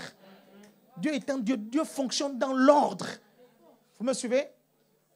Et tu es fier parce qu'on t'a intronisé l'espoir de la famille. Et tu dis, ouais, je suis l'espoir de cette famille. Ouais. Vous me suivez? Tu es le patriarche. Si tu as les moyens, si tu as les moyens de le faire comme Joseph, fais-le. Vous me suivez? Fais-le comme Joseph. Le problème, c'est que tu te rendras toujours compte que les besoins de tes cousins et de tes sœurs sont même parfois plus élevés que les tiens toi-même. Tu comprends ça? Toi-même, tu roules à vélo, eux, ils ont besoin d'une voiture. Ils font les plans avec ton argent. Vous me suivez? Non, essaye, tu vas voir. Essaye. Moi, je n'ai pas de problème avec ça. Hein. Je vous assure, je n'ai pas de problème avec ça. Je soutiens ma famille. OK, quand je peux le faire. OK, quand je peux le faire, je le fais. Est-ce que vous comprenez? Quand je ne peux pas, je dis I can't. Vous êtes toujours là? Vous êtes toujours là? Ce plan intérieur financier est très puissant. Dites très puissant. Donc, je vais vous aider un peu rapidement à le désinstaller. Parce que pour le désinstaller, il faut se rappeler des événements en rapport avec l'argent qui nous ont marqués. OK? Il y a eu des événements dans notre vie qui nous ont marqués en rapport avec l'argent. OK? Parce que le plan financier intérieur s'installe dans notre subconscient par la première chose qu'on appelle la programmation verbale. Ça, c'est la première chose. La programmation verbale, c'est tout ce qu'on vous a dit pendant votre jeunesse sur l'argent. Tout ce qu'on vous a dit, tout ce que vous avez entendu. Ça a installé un programme. OK? La deuxième chose, c'est la modélisation. Tout ce que vous avez vu en rapport avec l'argent. Tout ce que vous avez vu. On ne vous a peut-être pas dit, mais vous avez observé ce que l'argent a fait dans vos familles. Vous comprenez? Vous avez eu des tantes, elles étaient très... Il y a quelqu'un qui me disait que, en fait, la partie de la modélisation, là, il n'a pas forcément entendu des choses, mais il a vu des choses qui ont installé un système de pauvreté dans sa tête. En fait, un frère vient me voir, il me dit, apôtre, c'est vrai que ma tante, en fait, quand elle s'est enrichie, j'ai vu ma famille faire tellement de magouilles pour lui soutirer quelques CFA que ce jour-là, j'ai pris la décision de ne jamais être riche. Voilà quelqu'un, un exemple très simple. Il a vu. Il y a des personnes aussi, vous avez vu par exemple des personnes s'enrichir et tout à coup couler, devenir très pauvres. Et vous avez dit, ah là, cette histoire d'argent-là, c'est pas bon, je ne veux pas, je vais vivre une vie simple avec très peu, je ne veux pas de problème, nanani, nanana. Boum, là, il y a un plan intérieur financier qui est bien accroché. Quand tu arrives ici à l'église et qu'on te dit, tu es la lumière du monde, il faut désinstaller ça d'abord avant que ça progresse. La lumière du monde doit éclairer même avec les finances. Vous êtes toujours là? Troisième chose, donc la première chose, la programmation verbale. La deuxième chose, la modélisation, c'est tout ce que vous avez vu en rapport avec l'argent. Et la troisième chose, ce sont les incidents spécifiques. Tout ce que vous avez vécu en rapport avec l'argent. Les incidents spécifiques. Tout ce que vous avez vécu avec l'argent. Je vais vous prendre un exemple très simple. Certains d'entre vous, vous avez déjà eu un gros virement de la CAF, n'est-ce pas? OK? Et pour la première fois dans votre vie, vous vous retrouvez avec un montant, OK, que vous n'avez jamais eu. OK? Et après, 2 mois après avoir dépensé l'argent, la CAF dit que c'était une erreur. Hein? Voyez? Et la CAF dit, vous remboursez. Vous voyez un peu? Hein? Vous vous rappelez? Hein? Ça vous dit quelque chose. Hein? OK? Donc, quand vous recevez ce montant, vous êtes là, vous faites même des phrases. Ouh là là, vous vous sentez l'homme le plus riche de la planète. Vous dites non, l'argent m'appelle papa, l'argent m'appelle maman. L'argent. Vous vous sentez riche à un moment donné. Hein? 2 mois après, tu reçois un autre courrier. Non, on a fait une erreur. Remboursé. Et tu as seulement envie de leur dire, mais c'est vous qui avez fait l'erreur. Mais c'est pas moi. Vous êtes toujours là? Et quand ça arrive, on ne se rend pas compte, ça installe un plan intérieur financier sur l'argent. Vous êtes toujours là? Et vous savez, ce processus du subconscient là qui reçoit des choses, c'est dans tous les domaines de la vie en fait. Dans la majorité des domaines, il y a des gens en fait, ils ne réussissent pas leur mariage parce qu'ils ont un plan intérieur caché en fait, vous comprenez, en rapport avec le mariage. Quelqu'un me suit ici? Je vais prendre un sujet un peu dégueulasse. Dites dégueulasse. Il y a des femmes qui ont du mal à avoir des rapports sexuels avec leur mari. Ils sont mariés, ok? Ils sont mariés, elles sont mariées, elles ont du mal à avoir des rapports sexuels avec leur mari parce que leur mère leur a dit le sexe c'est sale. Donc dans leur tête, je vais prendre encore un autre exemple. Et c'est un travail que nous faisons généralement avec les jeunes vierges de l'église qui se marient. Sérieusement, parce qu'on a un gros problème avec les jeunes vierges qui se marient, c'est que les premières semaines et les premiers mois, c'est compliqué le rapport sexuel. Et très souvent, le mari vient me voir. Quoi, tu te reconnais?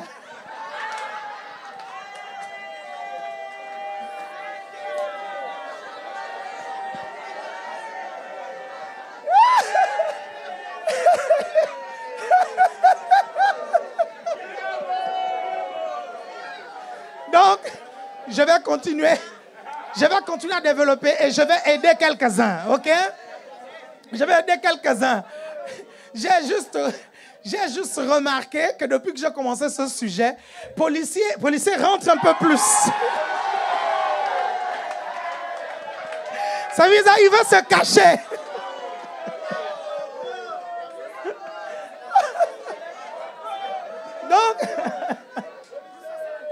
Donc, on remarque un problème, c'est que ces jeunes filles-là, les premiers mois, les premières années, c'est vraiment compliqué parce que on reçoit en entretien pastoral, le mari se plaint. Vous comprenez? Le mari se plaint. Il dit non, ma femme, c'est compliqué. Pour avoir un rapport sexuel, j'ai l'impression qu'il faut envoyer une lettre recommandée avec accusé de réception. S'il vous plaît, madame, veuillez accepter ce soir une partie de catch.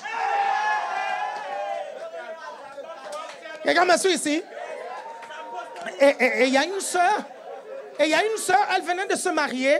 Elle venait de se marier, ok. Elle venait de se marier. Et c'est là le problème. C'est là où il faut déprogrammer des choses. Elle venait de se marier et elle nous confiait, il y a des années de cela, elle me dit, apôtre, c'est vraiment bizarre parce que à chaque fois que j'ai un rapport sexuel avec mon mari, à la fin du rapport sexuel, je demande pardon à Dieu. On dit, mais sœur, je ne comprends pas. Sœur, tu es mariée, tu as le droit de forniquer. La fornication n'est pas un péché pour toi. Dans le mariage, Quelqu'un dit intelligence financière.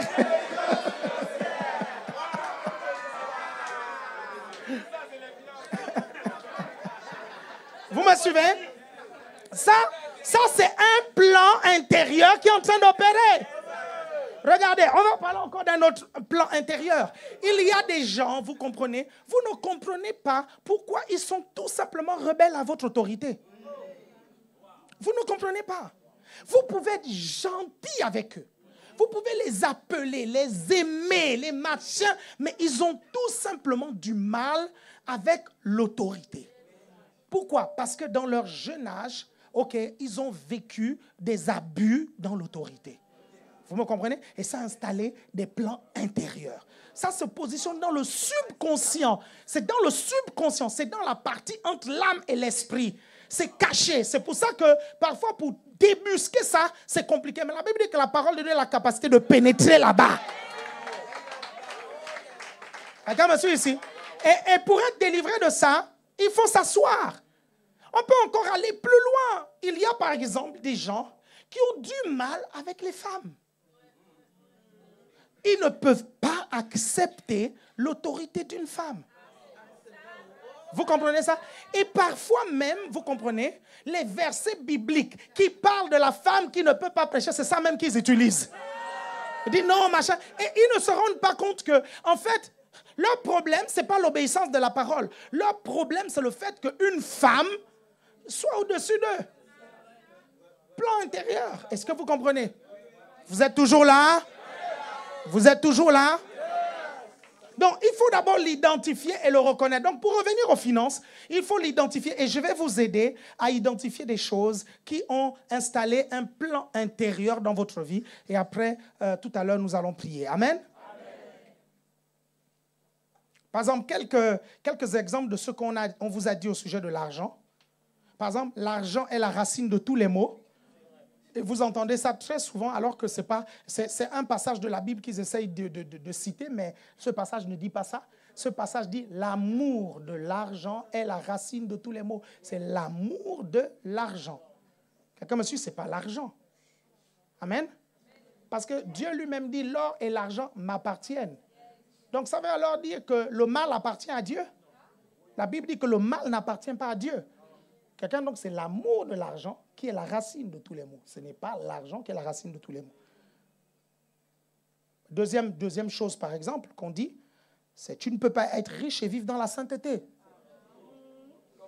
Quelqu'un me suit ici? C'est contradictoire. Vous comprenez? C'est contradictoire du fait que le Dieu 3 fois saint soit dans un environnement de richesse. Les rues pavées d'or, vous pensez que c'est quoi? Vous me suivez?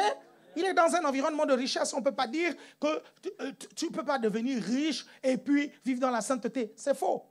Et ça, c'est la religion qui a fait ça. Et c'est le diable qui a fait ça pour que les chrétiens soient bloqués. Amen. Amen. Deuxième plan financier intérieur. Deuxième chose plutôt qu'on a pu dire, tous les riches sont malhonnêtes et méchants. Mon Dieu, je vais m'arrêter un peu là. Parce que ça, il y a ça beaucoup en Afrique. Beaucoup en Afrique. Quand quelqu'un autour de nous réussit, on dit il a touché. Il est dans la loge. Ou bien on dit direct, ah, ça c'est l'argent du pays qu'il a volé. Hein? Vous me suivez? Vous voyez, non? Vous me suivez? Et on ne se rend pas compte que c'est un plan financier intérieur qui est installé. On est en train de te dire que personne ne peut s'enrichir sans être malhonnête. C'est ça qu'on est en train de te dire et tu ne comprends pas. On est en train de te dire que personne ne peut s'enrichir s'il n'est pas dans les loges sataniques. C'est ça qu'on te dit implicitement. Dans mon quartier, vous savez, il y avait un monsieur qui était très riche. Il était vraiment riche. Et tout le quartier répandait des rumeurs sur lui. Et je me rappelle que ce monsieur, souvent, il nous appelait regarder la télé chez lui, mais nous, on ne voulait pas. On se mettait juste dehors, au-dessus de son portail, ok? Et puis, on pouvait apercevoir son salon. Et puis, de loin, on regardait sa télévision en couleur. On s'asseyait là et puis on regardait. Ah, tu vois ce que Bruce Lee a fait? On n'entendait rien. On voyait des petits trucs défiler, machin, tout ça. On pouvait rester toute la journée. C'est dans les années 80. Tout le monde n'avait pas la télévision en couleur chez nous. Vous suivez? Et quand le monsieur, il ouvrait la porte, il dit, mais rentrez à la maison. Ah non. On disait toutes sortes de choses sur ce monsieur. On disait que ce monsieur, il a une pièce où il y a un cercueil, vous comprenez, et machin. On disait plein de choses. C'était le seul riche du quartier, mais pourtant tous les gens du quartier ne lui parlaient pas parce qu'on disait que ce monsieur est dans les loges. Vous me comprenez? Incroyable. J'ai un cousin dans ma famille, vous savez, la majorité des gens de ma famille. Aujourd'hui, il y a une nouvelle génération qui est en train de se lever dans ma famille, des personnes qui ont compris l'importance de la richesse, qui sont en train de faire des études, avoir des positions. Mais il fut un temps où trouver quelqu'un qui avait vraiment réussi dans ma famille, c'était très rare. Et il y a un cousin qui a réussi. Il est arrivé jusqu'à être directeur d'une très grosse société au pays. My God, combien de rumeurs il y a eu dans la famille sur le fait, non, c'est un sorcier, non, c'est un ceci, non, c'est un cela. Et pourtant, depuis tout petit, quand je discutais avec ce cousin, je sentais qu'il avait une mentalité différente. Lui, en fait, il appliquait le principe de la déclaration. Il me disait, je me rappelle qu'en été, il allait au port transporter des gros sacs de sable pour se faire un peu d'argent de poche. Et quand il revenait du travail, tout fatigué, il me disait, tu sais ce que je suis en train de faire là, c'est pour pouvoir payer mes études. Je vais payer mes études et tu verras, je serai quelqu'un de très important ici. J'aurai des grandes maisons, j'aurai ceci, j'aurai cela. Et il appliquait ça souvent. Vous comprenez? Pendant que les autres passaient leur temps à dire le voisin est sorcier, lui disait, moi je vais devenir ceci. Voyez-vous, au lieu de t'occuper de la vie des gens, prépare-toi à confesser dans ta vie. Parfois on se mêle trop de la vie des gens, au lieu d'être occupé à déclarer sur sa propre vie. Vous êtes toujours là? Et ça c'est un gros problème en Afrique. Vous me suivez? Terminé avec ce point-là, je me rappelle une fois, j'ai trouvé un terrain. J'ai trouvé un terrain à Libreville, tout ça. Et le truc, c'est que c'était dans un superbe quartier, tout ça. Et puis bon, j'annonce à ma famille, je dis non, je pense que ce terrain-là, je vais le prendre dans un bon quartier. My God! Oh, le quartier des francs-maçons, le quartier des ceci, des rosicruciens, le quartier des sorciers. Oh non, ne va pas là-bas. Oh machin. Je dis, en fait, je ne comprends pas. C'est quoi si je vais là-bas? Non, ne va pas là-bas. Je leur dis, je vais t'expliquer quelque chose. Quel que soit l'endroit où je vais, s'il y a les sorciers, ils vont fuir.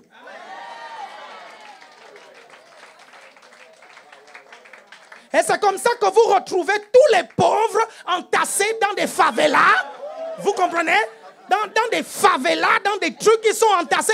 Regardez, ce n'est même pas que certains d'entre eux n'ont pas les moyens d'acheter des terrains dans les grands quartiers. C'est parce qu'ils pensent qu'il y a les quartiers des riches et des sorciers et il y a les quartiers des pauvres. Donc, il y a inondation dans le quartier, mais il est toujours dedans. Les maisons sont penchées dans le quartier, mais il est toujours dedans. La voiture ne peut pas passer juste devant la maison, mais il est toujours dedans. Pour indiquer là où on habite, tu dis il est derrière le toilette qui est à côté de la cuisine de la voisine qui est derrière un palmier.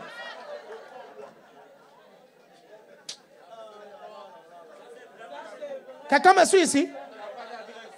Non, il n'y a pas d'adresse.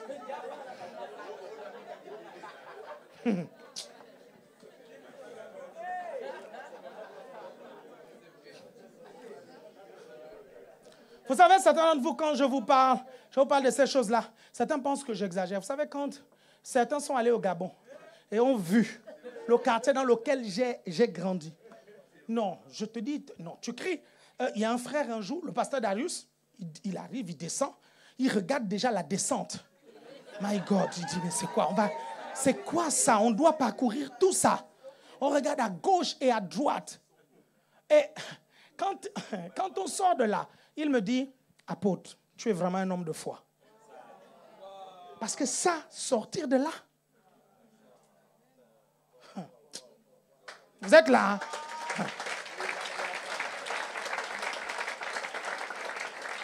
Donc, un autre truc, l'argent amène beaucoup de problèmes. Non, frère. Non, je peux te garantir que l'argent résout beaucoup de problèmes. Beaucoup, 80% des problèmes de l'homme sont causés, je vous assure, non, c'est vrai. Vous savez, quand Dieu va vous bénir, je vous assure, vos temps de prière seront maintenant des temps d'adoration. Ça ne seront plus des sujets de « Seigneur, je veux une voiture. Seigneur, je veux l'appartement. Seigneur, je veux ceci. » C'est pour ça que Dieu veut nous bénir. Parce qu'il veut qu'on se focalise pour l'adoration. Quand il demande à Jacob de sortir de chez Laban, qu'est-ce que Jacob dit à Laban? Et Jacob dit ça à Laban après s'être enrichi. Lisez bien, il dit à Laban, il faut que j'aille adorer. Il ne le disait pas avant. La tête n'était pas à l'adoration. La tête était à la résolution des problèmes. Maintenant qu'il est prospère, il dit, maintenant je peux adorer tranquille. Vous êtes toujours là? Hein? Je prophétise que vous allez prospérer au nom de Jésus. Je vous assure, peu importe votre combat, comment vous êtes en train de vous battre, je vous dis, vous allez y arriver au nom de Jésus. Continuez à vous battre, ne laissez pas, continuez, croyez à ces principes-là, battez-vous, croyez que Dieu va vous sortir de là, ne baissez pas les bras. Je vous dis, ne baissez pas. Je suis arrivé, il y a eu des moments dans ma vie où je me suis dit, mon Dieu, mais est-ce que les promesses de Dieu dans ma vie sont réelles? J'ai eu des moments où j'ai douté aussi des promesses de Dieu. Mais j'entendais au fin fond de moi une petite voix qui me disait, non, ne baisse pas les bras. Parce que les promesses de Dieu dans ta vie sont oui et amen. Ne baisse pas les bras. Ne baisse pas les bras. Étudiez l'histoire d'Abraham. Vous allez voir qu'Abraham a eu Isaac dans sa vieillesse. Vous comprenez? Dans sa vieillesse. Il a eu Isaac, je pense qu'il avait 100 ans, quelque chose comme ça. Peut-être 100 ans ou 90, combien? Oui, 100 ans. Il avait 100. Dieu a vu que ce gars-là devait vivre dans le bonheur. Dieu lui a donné 75 années de plus. Parce qu'Abraham a vécu 175 ans, si je ne me trompe pas. Est-ce que vous me suivez? Non, battez-vous. Je vous dis que ça va venir. Il ne faut pas qu'on mette quelque chose d'autre. Battez-vous. Si votre idée, c'est de sortir de la pauvreté, vous comprenez? C'est de monter à un certain niveau, battez-vous. Le diable va finir par céder. Attends, monsieur, ici. Un autre truc, c'est l'argent fait perdre tous ses amis.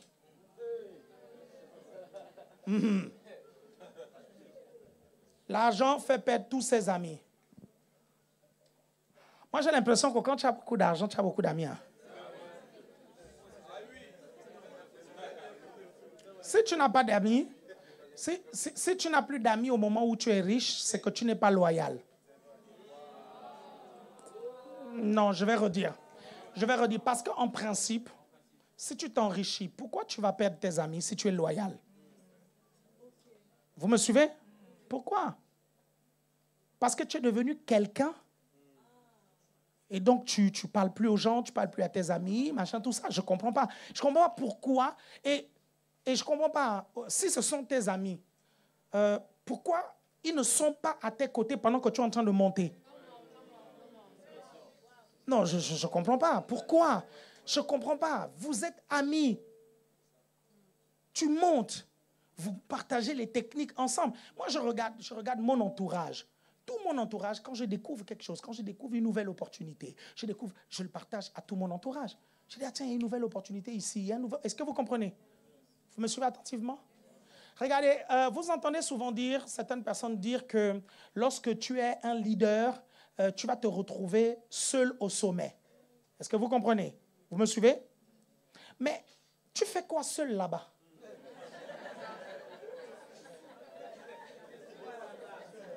Je ne comprends pas. Tu fais quoi seul là-bas? En principe, tu es un leader. tu montes, les autres montent avec toi. Tu fais quoi seul là-bas? Je ne comprends pas. Qu'est-ce que tu fais seul? Qu'est-ce que tu fais seul au sommet? En principe, le leadership, ça se partage. Est-ce que vous comprenez? On est tous là. Par exemple, ce ministère, il est là. OK, il grandit. C'est moi qui grandis, mais c'est aussi vous qui grandissez. Quelqu'un me suit ici? Amen? Je suis au sommet, vous êtes au sommet. Donc, si tu as des potes et que tu t'enrichis, mais pourquoi ils sont toujours pauvres? Si vous êtes vraiment des potes, parce que si vous êtes vraiment des potes, ils doivent te croire lorsque tu leur dis que non, c'est ça qui m'a enrichi. Sinon, ce n'est pas des amis. Sinon, ce n'est pas des amis. Quelqu'un me suit ici? Vous êtes là? Il est difficile, un autre truc. L'argent ne fait pas le bonheur. Mais il y a beaucoup de bonheur que l'argent fait. Hein?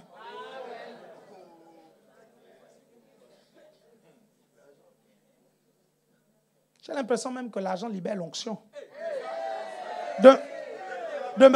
Demandez à l'Amédie.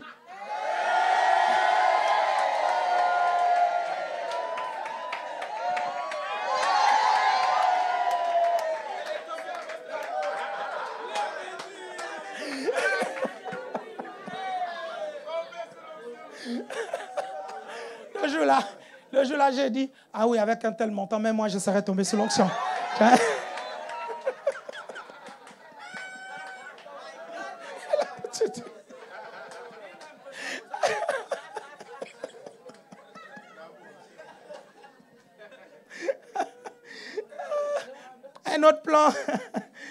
Un autre plan intérieur, l'argent ne pousse pas sur les arbres.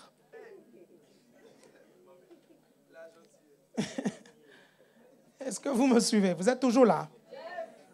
OK. Très bien. Je vais terminer avec ceci et on va prier. Laissez-moi juste 2 minutes et après on prie parce que c'est important qu'on puisse prier quand même un tout petit peu. OK? Amen. Amen. Je dis, en fait, vous êtes le principal dessinateur de votre vie. C'est vous qui avez le stylo de votre vie. Et le stylo de votre vie se trouve dans votre bouche. Regardez, peu importe le nombre de fois où tu as tenté des choses et tu as échoué, recommence. Recommence. Quand j'ai parlé de l'épargne, il y a certains d'entre vous vous êtes dit, ah oui, c'est vrai, purée, j'avais déjà une belle épargne, j'avais déjà bien commencé et les problèmes sont encore venus, j'ai encore vidé. Recommence. Quelqu'un me suit ici? Recommence. Il faut persévérer, il faut se battre, il faut y aller. Vous savez, si vous avez des choses qui se réalisent dans votre vie très tardivement, vous comprenez, c'est peut-être un signe que Dieu va rallonger de manière exceptionnelle votre vie pour que vous puissiez en jouir. Non, vous ne me suivez pas. Non, je vous dis, c'est vrai, hein? Je vous assure, si les choses arrivent tardivement, peut-être que c'est un signe que Dieu est en train de te dire, mais toi, pourquoi tu paniques? Tu vas vivre plus qu'eux tous. Donc ne t'inquiète pas, ça va venir, tu vas vivre longtemps pour pouvoir jouir de ces choses-là. C'est ce qui s'est passé avec Abraham. Est-ce que vous me suivez attentivement? Regardez, vous savez, Sarah est morte, pas parce que Dieu voulait qu'elle puisse mourir. Dieu avait déjà prévu que Sarah puisse vivre longtemps. Qu'est-ce qui cause la mort de Sarah? Est-ce que, s'il vous plaît, vous pouvez me prendre le passage d'Abraham qui va sacrifier Isaac, s'il vous plaît? Prenez-moi le passage rapidement. S'il vous plaît, prenez-le-moi. Parce que quand je parle d'Abraham, certains d'entre vous qui lisez la Bible, vous voyez, vous dites, non, mais Sarah, elle est morte à comment on appelle ça, à 100 et quelques, machin, et Abraham est le seul qui a vécu à 175 ans. Mais regardez ce qui se passe avec Abraham et Sarah. Abraham avait la foi, ok? Est-ce que vous me suivez? Et Sarah avait des problèmes de foi. La preuve, quand les anges lui disent, tu vas tomber enceinte, c'est elle qui rigole. Vous me suivez? Elle avait ce problème-là. Vous savez, le miracle qui s'est produit dans leur couple, c'est par la foi d'Abraham. C'est pour ça que la Bible ne dit pas, nous sommes les fils d'Abraham et Sarah. La Bible dit, nous sommes les fils d'Abraham. Est-ce que quelqu'un me suit ici? Vous me suivez? Sarah avait un problème. Sarah bénéficiait de la foi d'Abraham, tout comme Lot a bénéficié de la foi d'Abraham. Comme Lot. Et quand Lot s'est déconnecté d'Abraham, vous remarquez ce qu'il est devenu. Quelqu'un me comprend ici?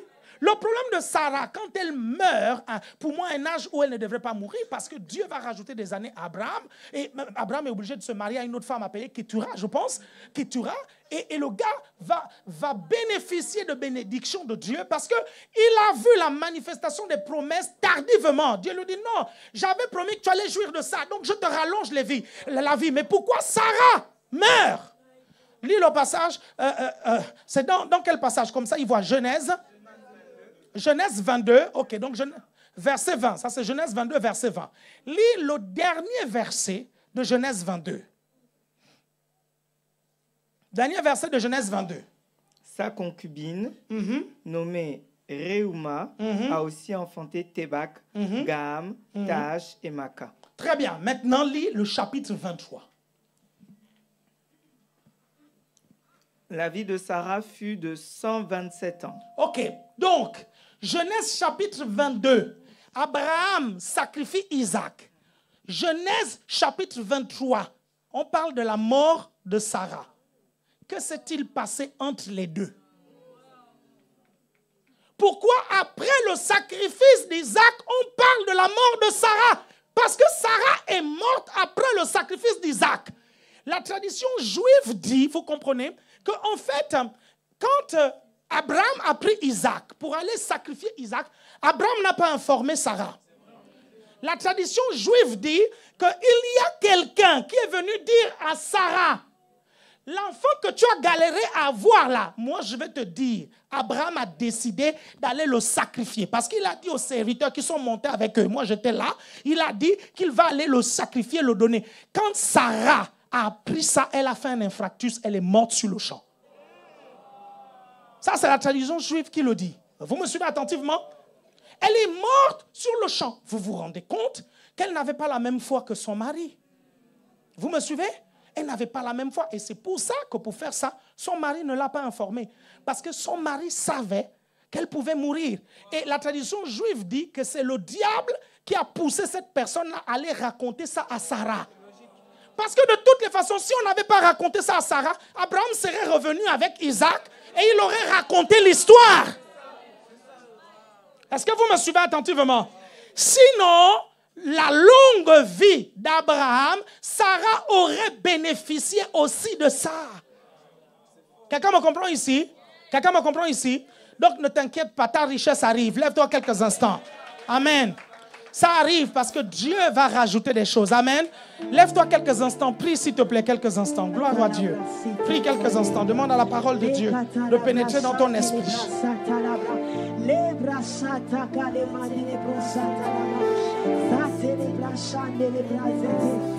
pour ta parole, Seigneur, ce soir.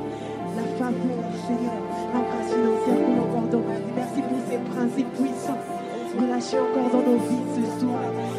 Je marche, Seigneur, dans la prospérité, Seigneur. Merci, Seigneur, au Dieu de gloire, pour, oh Dieu, ces faveurs, Seigneur, au Dieu de gloire, qui se renouvellent encore dans nos vies, Seigneur. Merci pour ta parole, Seigneur, qui agit. Prie par rapport à ce qui t'a marqué dans la parole. Prie par rapport à ça.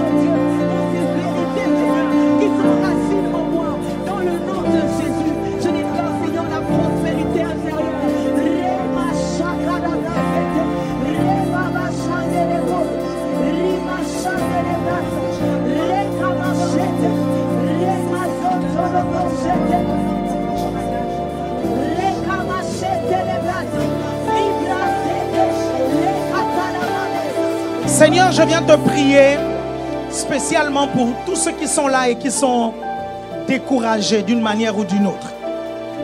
Qui sont découragés par les mêmes problèmes qui reviennent. Qui sont découragés par les mêmes défis avec lesquels ils se battent. Oh Dieu. Éternel notre Dieu, je prie qu'un miracle encourageant se produise dans leur vie au nom de Jésus-Christ. Seigneur, que des déblocages financiers se fassent. Comme un clin d'œil que tu leur fais. Seigneur, comme si tu leur disais, ne baisse pas les bras. Seigneur, je te prie pour ceux qui se battent avec une maladie. Je déclare et prophétise la guérison divine au nom de Jésus-Christ. Je déclare qu'aucune maladie n'a de pouvoir dans les corps ce soir. Je chasse toute maladie. Je chasse toute tumeur.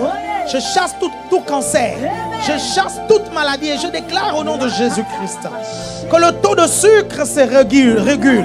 Le taux de glycémie se régule au nom de Jésus-Christ. Je prophétise une balance chimique dans leur corps au nom de Jésus. Un équilibre chimique dans leur corps au nom de Jésus. Et je déclare que toute infirmité disparaisse maintenant au nom de Jésus. Que la guérison s'installe et s'implante dans les corps maintenant. Je prophétise et déclare que tu ne mourras pas, tu vivras. Je prophétise et déclare que tu vivras longtemps. Tu verras tes fils, tes petits-fils et les petits-fils de tes petits-fils. Je le prophétise au nom de Jésus-Christ. Je déclare que Satan est un menteur. Tu ne mourras pas pauvre. Tu connaîtras la richesse et la prospérité au nom de Jésus-Christ. Je t'interdis de mourir sans avoir voyagé en première classe. Au nom de Jésus-Christ. J'interdis au nom de Jésus toute mort prématurée. Si tu n'as pas encore goûté aux promesses de Dieu et si tu n'es pas satisfait du nombre de jours que Dieu te donne, je déclare au nom de Jésus une vieillesse heureuse, une vieillesse en bonne santé, une vieillesse dans la prospérité, une vieillesse dans le bonheur, une vieillesse dans la présence et la crainte de Dieu. Au nom puissant de Jésus, je déclare et décrète que la grâce de Dieu abonde dans la vie de tout un chacun. Au nom de Jésus-Christ. Au nom de Jésus-Christ. Amen. Que Dieu vous bénisse.